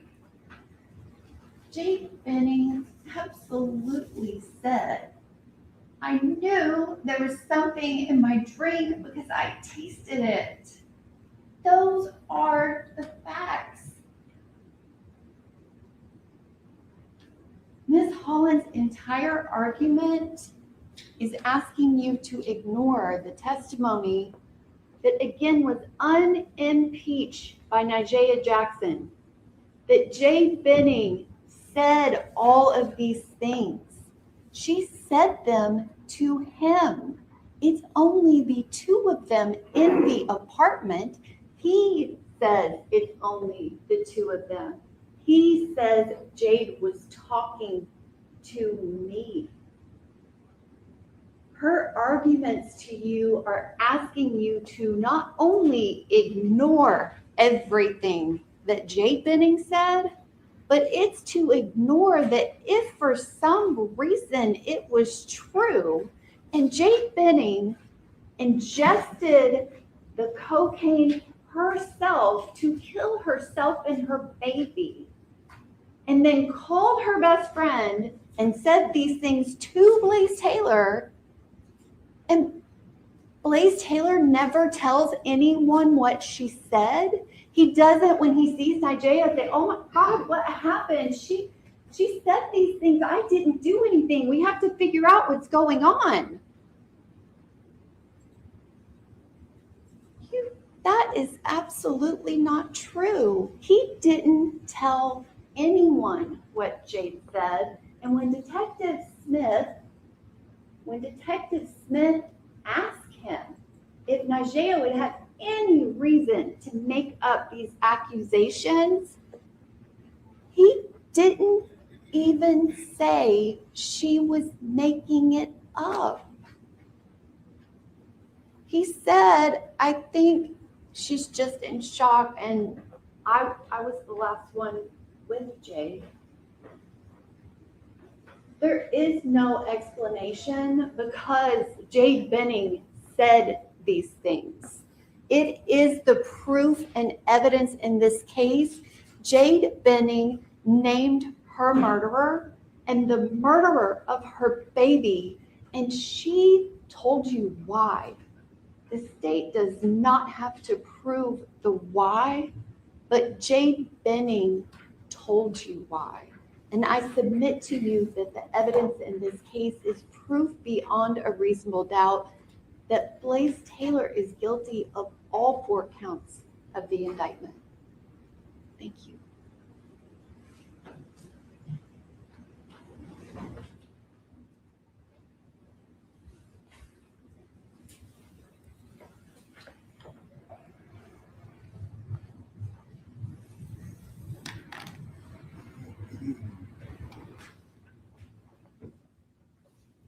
Members of the jury, count 1 and 2 of the indictment in this case charge the defendant Blaise Taylor with the offense of first-degree premeditated murder. This offense embraces the lesser included offenses of second-degree murder, voluntary manslaughter, reckless homicide, and criminally negligent homicide. Counts 3 and 4 of the indictment in this case charge the defendant Blaise Taylor with the offense of first-degree murder during the commission of a felony. This offense embraces the lesser included offenses of second-degree murder, voluntary manslaughter, reckless homicide, and criminally negligent homicide. The indictment of this case is a formal written accusation charging the defendant with these crimes. It is not evidence against the defendant and does not create any inference of guilt. To this indictment, the defendant has entered a plea of not guilty. The evidence and arguments in this case have been completed, and it's my duty now to instruct you as to the law. The law applicable to this case is stated in these instructions, and it is your duty to carefully consider all of them. The order in which these instructions are given is no indication of their relative importance. You should not single out one or more of them to the exclusion of another or others, but should consider each one in light of and in harmony with the others. At times during the trial, I've ruled upon the admissibility of evidence. You must not concern yourself with these rulings, neither by such rulings, these instructions, nor any other remarks which I've made do I mean to indicate any opinion as to the facts or as to what your verdict should be. Statements, arguments, and remarks of counsel are intended to help you in understanding the evidence and applying the law, but they are not evidence. If any statements were made that you believe are not supported by the evidence, you should disregard them. As to any question to which an objection was sustained, you must not speculate as to what the answer might have been or as to the reason for the objection, and you must assume that the answer would be of no value to you in your deliberations. You must not consider for any purpose any offer of evidence that was rejected or any evidence that was stricken out by the court. Such matters to be treated as though you had never known it. You must never speculate to be true any insinuation suggested by a question asked a witness. A question is not evidence and may be considered only as it supplies meaning to the answer. Sometimes in the trial of a criminal case, when a defendant is charged with a crime or crimes, this crime or crimes include lesser included offenses. The law permits the jury to find the accused guilty of the lesser included offense, which is included in the crime charged in the indictment, whenever a course of conduct is consistent with the facts found by the jury from the evidence in the case and when the law is given in the instructions of the court. You are the exclusive judges of the facts in this case. Also, you are the exclusive judges of the law under the direction of the court. You should apply the law to the facts in deciding this case. You should consider all the evidence in light of your own observations and experience in life. The law presumes that the defendant is innocent of the charges against him. This presumption remains with the defendant throughout every stage of the trial, and it is not overcome unless from all the evidence in the case you are convinced beyond a reasonable doubt that the defendant is guilty. The court will now instruct you as to the law applicable to all counts of the indictment. First, it will set forth the laws applicable to the crimes charged in the indictment. Finally, it will describe for you the deliberation process. Counts 1 and 2, first-degree premeditated murder. Any person who commits the first-degree premeditated murder is guilty of a crime. For you to find the defendant guilty of this offense, the state must proven beyond a reasonable doubt the existence of the following essential elements. 1, that the defendant unlawfully killed the alleged victim as to count 1, Jade Benning, as to count 2, the unborn female child of Jade Benning, and 2, that the defendant acted intentionally. A person acts intentionally when it is the person's conscious objective or desire to cause the death of the alleged victim. And 3, that the killing was premeditated. A premeditated act is one done after the exercise of reflection and judgment. Premeditation means that the intent to kill must have been formed prior to the act itself. It is not necessary that the purpose to kill pre-exist in the mind of the accused for any definite period of time. The mental state of the accused at the time he allegedly decided to kill must be carefully considered in order to determine whether the accused was sufficiently free from excitement and passion as to be capable of premeditation. If the design to kill was formed with premeditation, it is immaterial that the accused may have been in a state of passion or excitement when the design was carried into effect. Furthermore, premeditation can be found if the decision to kill is first formed during the heat of passion, but the accused commits the act after the passion has subsided. Any alleged victim includes a human embryo or fetus at any stage of gestation in utero. Second-degree murder. Any person who commits second-degree murder is guilty of a crime. For you to find the defendant guilty of this offense, the state must have proven beyond a reasonable doubt the existence of the following essential elements. 1, that the defendant unlawfully killed the alleged victim as to count 1, Jade Benning, as to count 2, the unborn female child of Jade Benning, and that the defendant acted knowingly. Knowingly means that a person acts knowingly with respect to the conduct or to circumstances surrounding the conduct when the person is aware of the nature of the conduct or that the circumstances exist. A person acts knowingly with respect to the result of the person's conduct when the person is aware that the conduct is reasonably certain to cause the result. The requirement of knowingly is also established if it is shown the defendant acted intentionally. Intentionally means that a person acts intentionally with respect to the nature of the conduct or to a result of the conduct when it is the person's conscious objective or desire to engage in the conduct or cause the result. The distinction between voluntary manslaughter and second-degree murder is that voluntary manslaughter requires that the killing result from a state of passion produced by adequate provocation sufficient to lead a reasonable person to act in an irrational manner. Voluntary manslaughter. Any person who commits voluntary manslaughter is guilty of a crime. For you to find the defendant guilty of this offense, the state must have proven beyond a reasonable doubt the existence of the following essential elements. 1, that the defendant unlawfully killed the alleged victim as to count 1, Jade Benning, as to count 2, the unborn female child of Jade Benning, and 2, that the defendant acted intentionally or knowingly, and 3, that the killing resulted from a state of passion produced by adequate provocation sufficient to lead a reasonable person to act in an irrational manner. The distinction between voluntary manslaughter and second-degree murder is that voluntary manslaughter requires that the killing result from a state of passion produced by adequate provocation sufficient to lead a reasonable person to act in an irrational manner. The definitions of intentionally and knowingly which apply to this offense have been previously explained to you in these instructions on page 6, and you should refer to those definitions as they apply to this instruction. Reckless homicide. Any person who commits the offense of reckless homicide is guilty of a crime. For you to find the defendant guilty of this offense, the state must have proven beyond a reasonable doubt the existence of the following essential elements.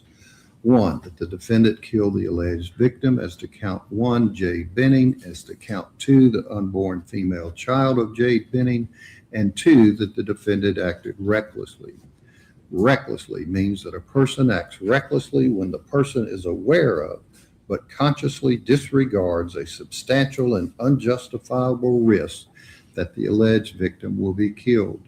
The risk must be of such a nature and degree that its disregard constitutes a gross deviation from the standard of care that an ordinary person would exercise under all the circumstances as viewed from the accused person's standpoint. Criminally negligent homicide. Any person who commits criminally negligent homicide is guilty of a crime. For you to find the defendant guilty of this offense, the state must have proven beyond a reasonable doubt the existence of the following essential elements. One, that the defendant's conduct resulted in the death of the alleged victim as to count 1, Jade Benning, as to count 2, the unborn female child of Jade Benning, and 2, that the defendant acted with criminal negligence. Criminal negligence means that a person acts with criminal negligence when the person ought to be aware of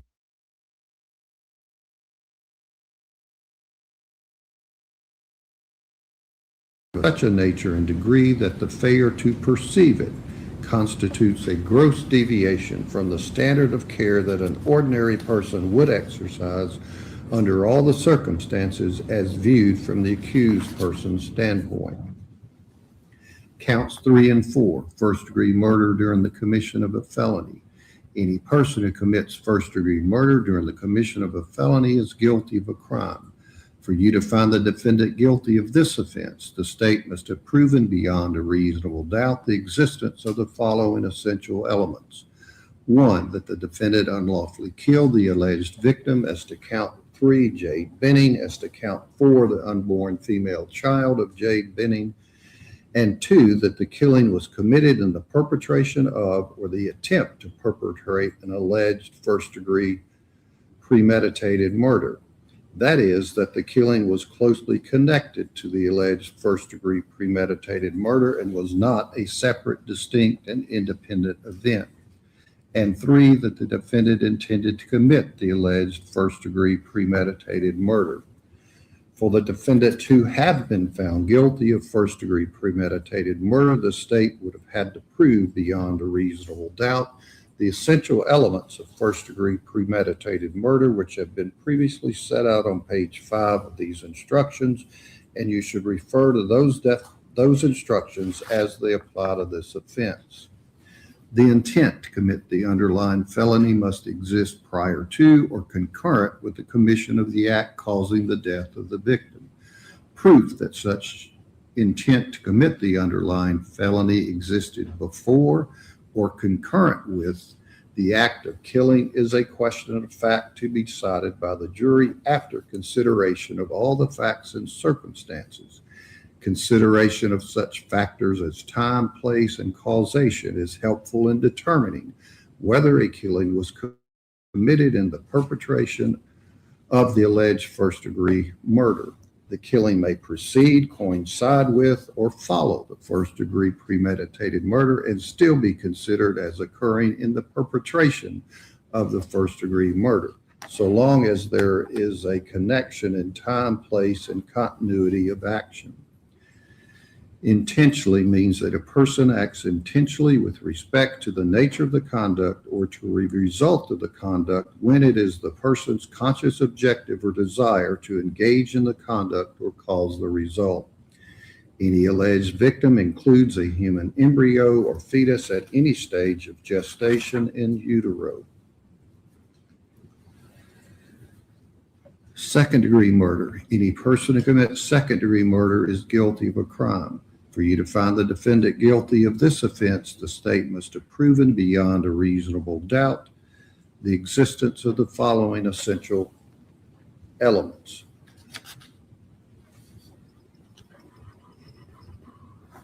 One, that the defendant unlawfully killed the alleged victim as to count 1, as to count 3, Jade Benning, and as to count 4, the unborn female child of Jade Benning, and 2, that the defendant acted knowingly. Knowingly means that a person acts knowingly with respect to the conduct or circumstances surrounding the conduct when the person is aware of the nature of the conduct or that the circumstances exist.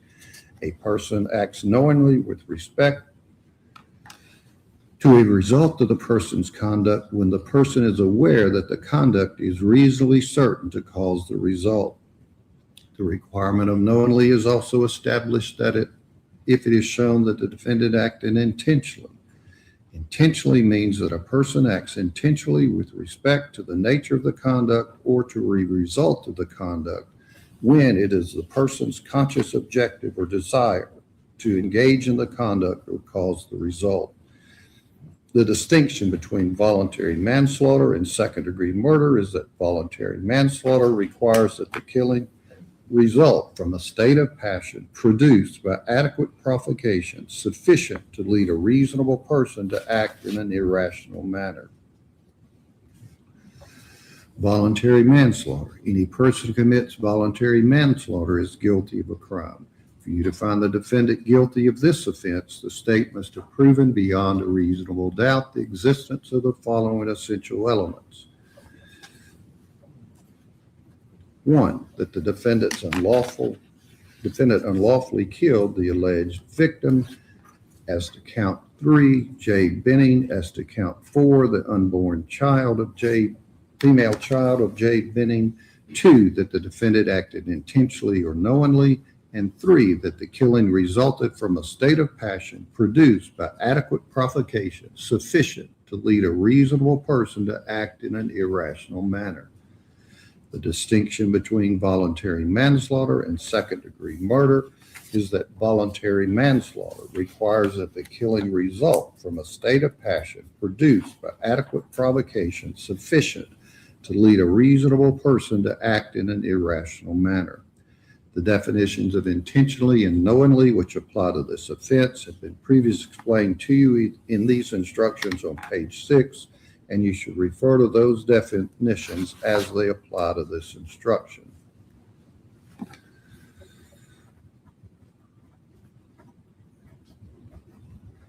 Reckless homicide. Any person who commits the offense of reckless homicide is guilty of a crime. For you to find the defendant guilty of this offense, the state must have proven beyond a reasonable doubt the existence of the following essential elements. 1, that the defendant killed the alleged victim, as to count 3, Jade Benning, as to count 4, the unborn female child of Jade Benning, and 2, that the defendant acted recklessly. The definition of recklessly has been previously defined to you in these instructions, and you should refer to that definition as it applies to this instruction. Criminally negligent homicide. Any person who commits criminally negligent homicide is guilty of a crime. For you to find the defendant guilty of this offense, the state must have proven beyond a reasonable doubt the existence of the following essential elements. 1, that the defendant's conduct resulted in the death of the alleged victim, as to count 3, Jade Benning, as to count 4, the unborn female child of Jade Benning, and 2, that the defendant acted with criminal negligence. The definition of criminal negligence has been previously defined to you in these instructions, and you should refer to that definition as it applies to this instruction. When you begin your deliberations on the indictment, you must first deliberate on the indicted or charged offense. If you find the defendant guilty of the indicted offense, you may stop your deliberations as to the remaining charges within that count of the indictment. If you find the defendant not guilty of the indicted offense, or you have a reasonable doubt, then you must find the defendant not guilty of the indicted offense and next consider the lesser included offenses as set out in your verdict form. You must first deliberate on the greater offense and reach a verdict as to the greater offense before you move on to the next lesser included offense. If you reach a verdict as to the guilt of the defendant as to a greater offense, you may stop your deliberations as to that specific count. If you find from the proof beyond a reasonable doubt that the defendant is guilty of murder in the first degree as to counts 1, 2, 3, or 4, then it shall be your duty after a separate sentencing hearing to determine whether the defendant will be sentenced to life imprisonment without the possibility of parole or life in prison, but you will not consider punishment for this offense at this time. I noticed that some of the jurors appear to be making notes during the trial of this case. Please bear in mind that these are your notes and for your use alone. The taking of notes is simply an aid to memory, and the jury must understand that they are to recall the testimony and to use the notes only as an aid to memory. And any juror who takes notes will use those notes only for that juror's assistance in that regard and not as an authoritative thing to show others. The crime charged in each count of the indictment is a separate and distinct offense. You must decide each charge separately on the evidence and the law applicable to it. The defendant may be found guilty or not guilty of any or all of the offenses charged. Your finding as to each crime charged must be stated in your verdict. The court charges you that if you are satisfied from the whole proof in the case beyond a reasonable doubt that the defendant, Blaise Taylor, committed the crime charged against him, and you are satisfied beyond a reasonable doubt that he has been identified as the person who committed the crime charged, then it would be your duty to convict him. On the other hand, if you are not satisfied with the identity from the proof, or you have a reasonable doubt as to whether he has been identified from the whole body of proof in this case, then you should return a verdict of not guilty.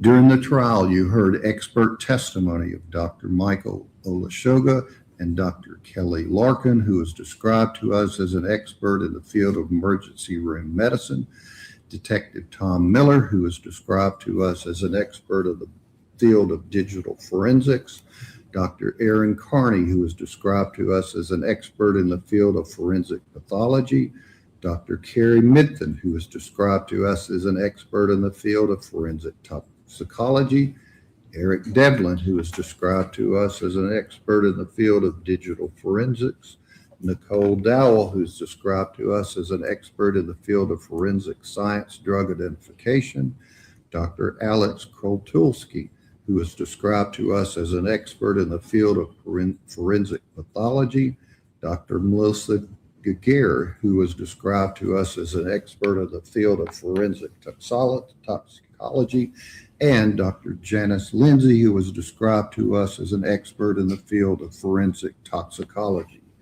The rules of evidence provide that if scientific, technical, or other specialized knowledge might assist the jury in understanding the evidence or in determining a fact and issue, a witness qualified as an expert by reason of special knowledge, skill, or experience may testify and state their opinions concerning such matters and give reasons for their testimony.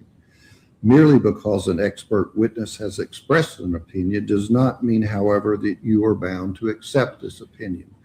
The same as with any other witness. It is up to you to decide whether you believe this testimony and choose to rely upon it.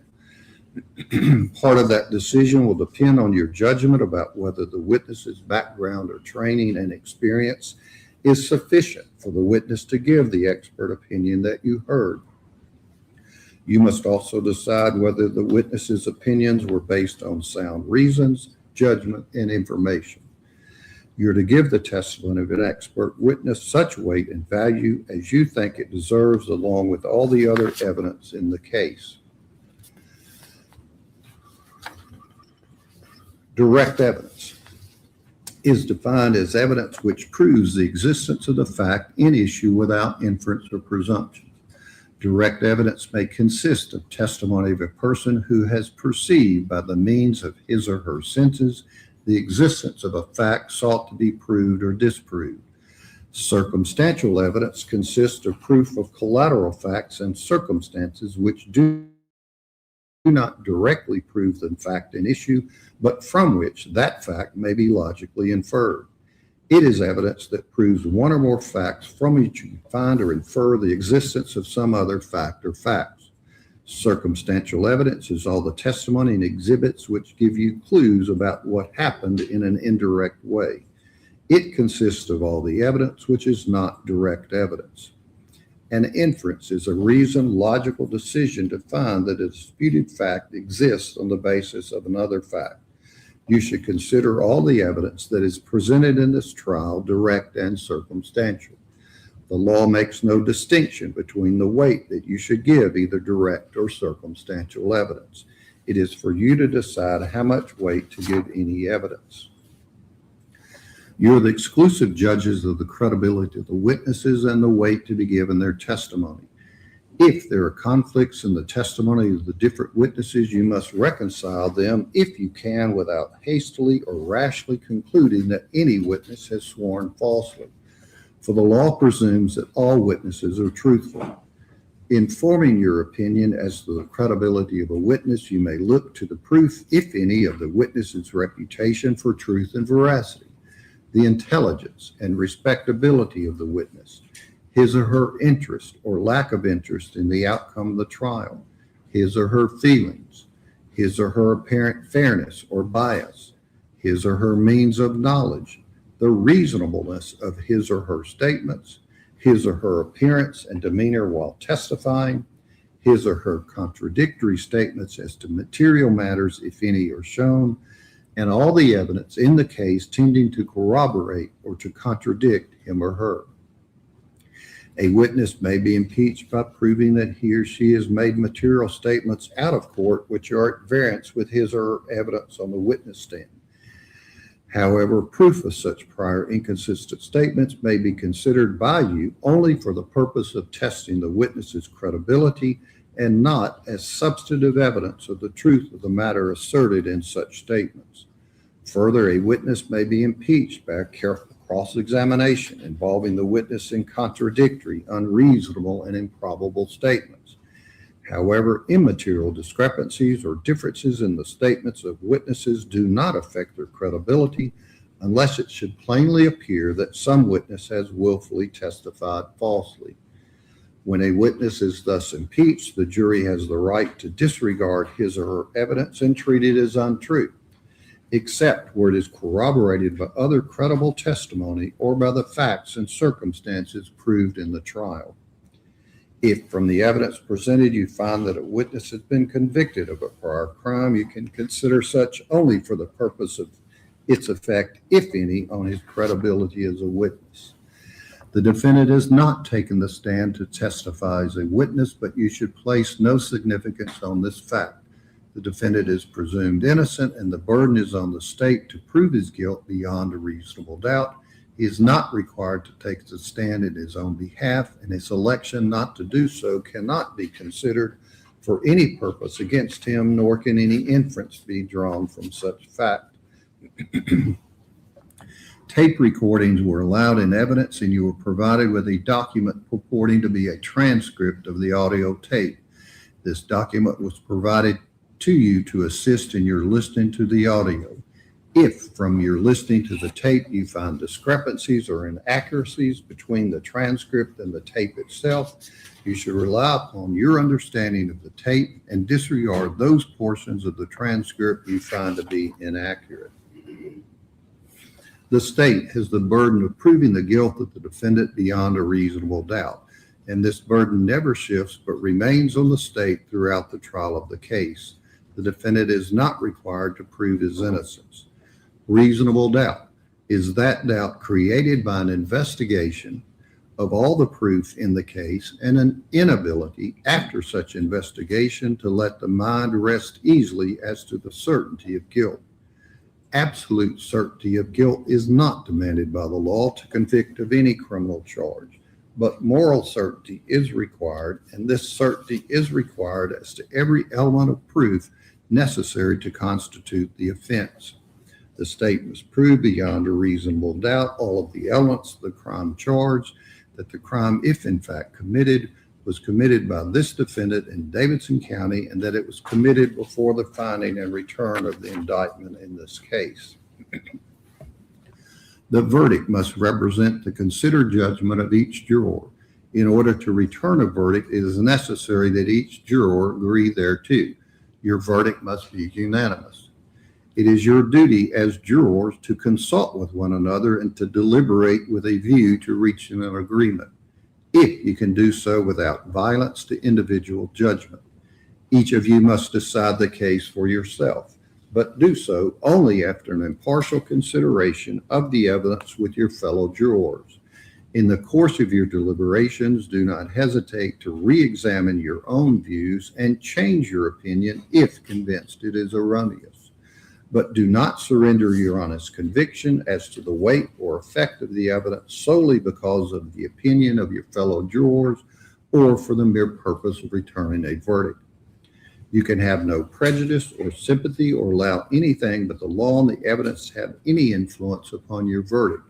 You must render your verdict with absolute fairness and impartiality as you think justice and truth dictate.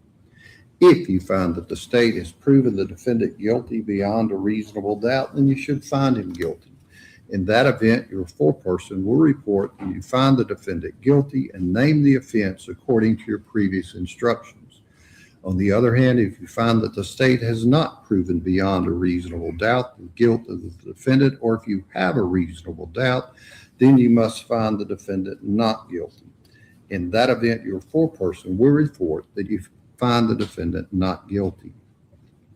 You will be provided with a form for all possible verdicts in this case. For each count, the jury will check the appropriate verdict on the form, and your foreperson will sign the verdict form. The verdict form which you receive reads as follows. Verdict form. We, the jury, find the defendant Blaise Taylor, count 1, first-degree premeditated murder, and count 1 and 2, the verdict forms is the same. Choose one. Guilty of first-degree premeditated murder, or guilty of second-degree murder, or guilty of voluntary manslaughter, or guilty of reckless homicide, or guilty of criminally negligent homicide, or not guilty. Count 3 and 4, the verdict forms are the same and read as follows. Count 3 and 4, first-degree felony murder during the commission of a felony. Choose one. Guilty of first-degree felony murder during the commission of a felony, or guilty of second-degree murder, or guilty of voluntary manslaughter, or guilty of reckless homicide, or guilty of criminally negligent homicide, or not guilty. There's a signature line for the foreperson and a line for the date. When you retire to the jury room, you will first select one of your members as a foreperson who will preside over your deliberations. When you have reached a verdict, you will return to this courtroom and your foreperson will announce it. You must not imagine that the court has any opinion in regard to the facts. It is your duty to find them and have attempted to read this charge so as to define to you the law without indicating any opinion about the facts whatsoever. Members of the jury, the indictment in this case is herewith handed to you together with the charge and the exhibits in this case. You may now retire and consider your verdict. And let me swear in the court officer. Do you solemnly swear or affirm that you will keep this jury committed to your charge, keep them separate and apart from all citizens, allow no one to communicate with them or communicate with them yourselves on the subject of the trial? I do. All right, let the lawyer step up just a moment.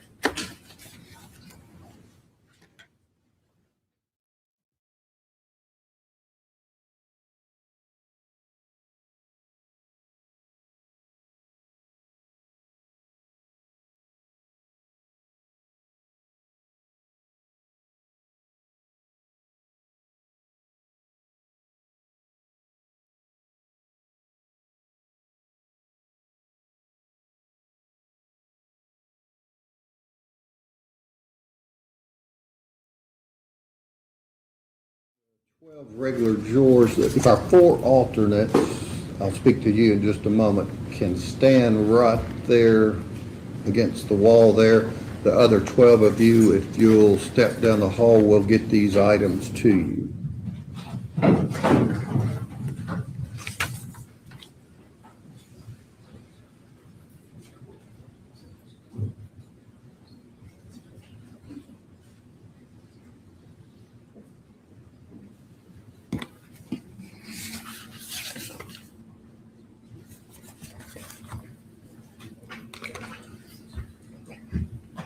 All right, the alternates, obviously, the court never knows whether we'll need someone to substitute into the deliberation process or not.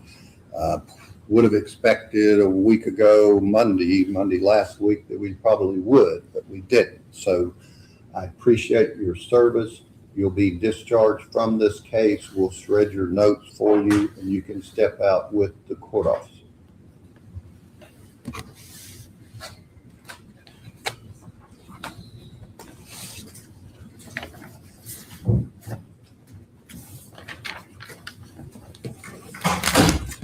All right, we'll be in recess. Go to the recess.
Oh, no.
Session will remain seated.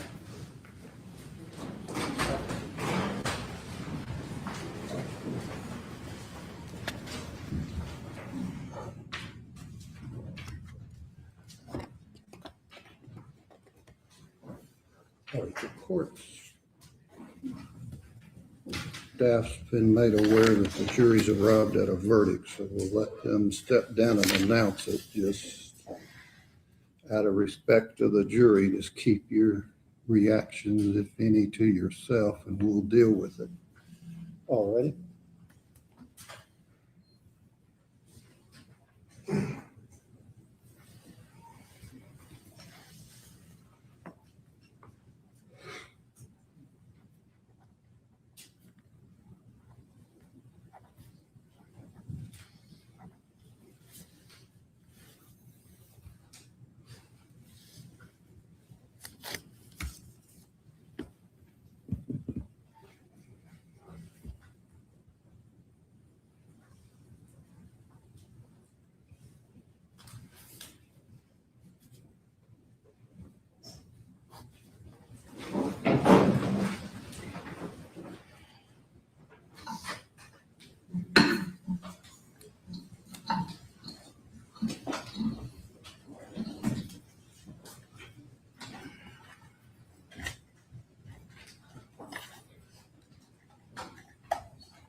All right, you can have a seat.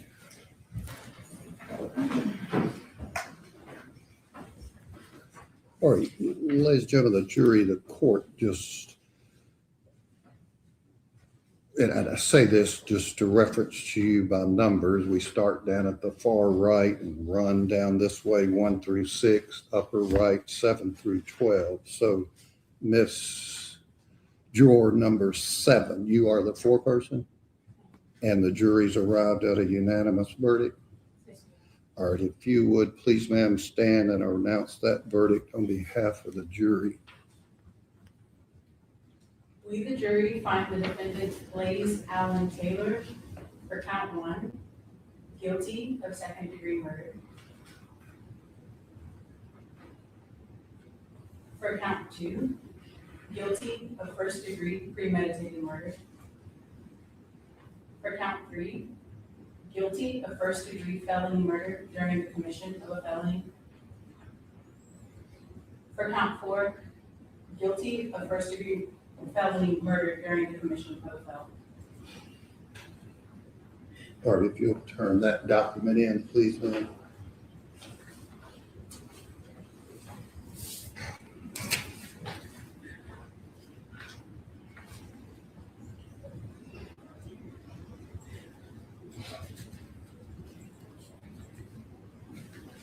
All right, ladies and gentlemen of the jury, you can back up just a second.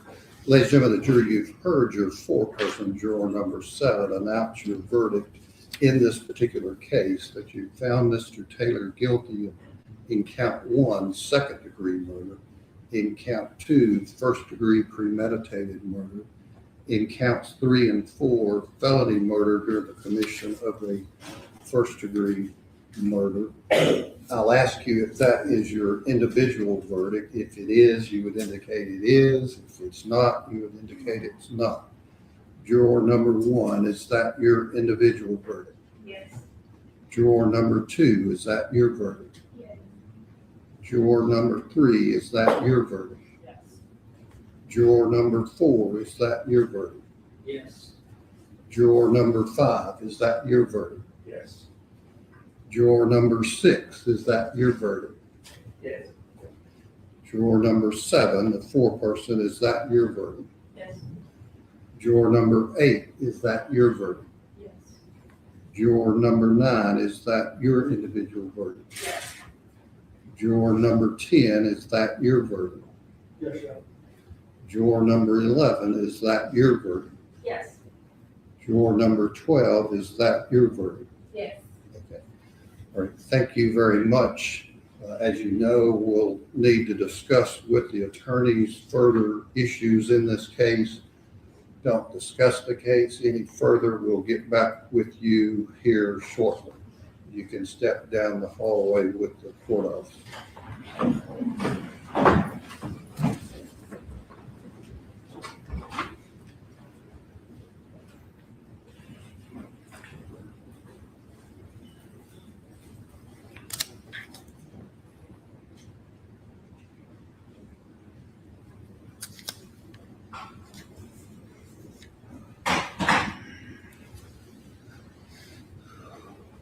right, Mr. Taylor, you've heard the verdict of the jury in count one. They found you guilty of second-degree murder. That verdict, as well as the other counts, guilty in count two of first-degree murder, counts 3 and 4, first-degree felony murder, will become the judgment of the court. In terms of counts 2, 3, and 4, will be need for further sentencing hearing. Does the state contemplate introducing victim impact statement? Yes, Your Honor, upon the court finding that by the jury's verdict that we would be entitled to do that. Okay. We'll take just probably a 15-minute break and let everyone settle down in terms of initial verdict. Come back and hear that proposed testimony under State versus Nesbitt, and then see Mr. Graham, Ms. Hollins, Mr. Joyner, what mitigating factors you want to submit to find that's necessary to submit to the jury. So The state's position is that Nesbitt only applies in death penalty cases. what As far I'm as talking about as far as victim impact 403 analysis. under Nesbitt, if it's life without parole, there is no analysis. So you That is, there's no dry run unless it is a death penalty case. you can just have whatever that may be overly prejudicial. No, it will be victim impact under pain. And does Mr. Brand, Ms. Hollins, you have prepared proposed mitigating circumstances? Yes, Your Honor, I think there are mitigating circumstances, mitigating factors we would argue to the jury. Okay, all right, if you'll get those. I think we need a minute probably. Okay, like I said, we'll take a short break, but let me ask the state this. There are cases with obviously with the finding in count one, that wouldn't be considered by the jury, but there's also, I think it's Hargis versus State that does apply to any felony murders, that your notice that you submitted, the felony murder portion, I think it's your number 2, wouldn't apply in counts 3 and 4. Disagree, Your Honor, because it is Middlebrooks. It is not a Middlebrooks situation. It is within the legislation that amended the statute post Middlebrooks. So that is something the state submits the jury can consider in a felony murder sentencing. That an aggravating factor is the felony murder. Which is based upon that aggravating circumstance, which is above and beyond just the definition of felony murder. What do you mean by that? Well, that the jury would have to find the aggravating circumstance that, again, that it is not a Middlebrooks situation, so that state's position is the jury can consider that as an aggravating circumstance. That was the whole issue in Middlebrooks. But there's some that would only apply to certain counts. Yes, Your Honor, the age of the victim, certainly. Right. All right, we'll take 15 minutes and then come back and hear from the defense in terms of mitigation. Yes, Your Honor, the state would like to be heard or see that. And Yeah, let them. we have an argument about Mr. Taylor, and by law, Mr. Taylor's bond has to be revoked. So if you'll step into the back and talk with your attorney. Welcome to 15 minutes.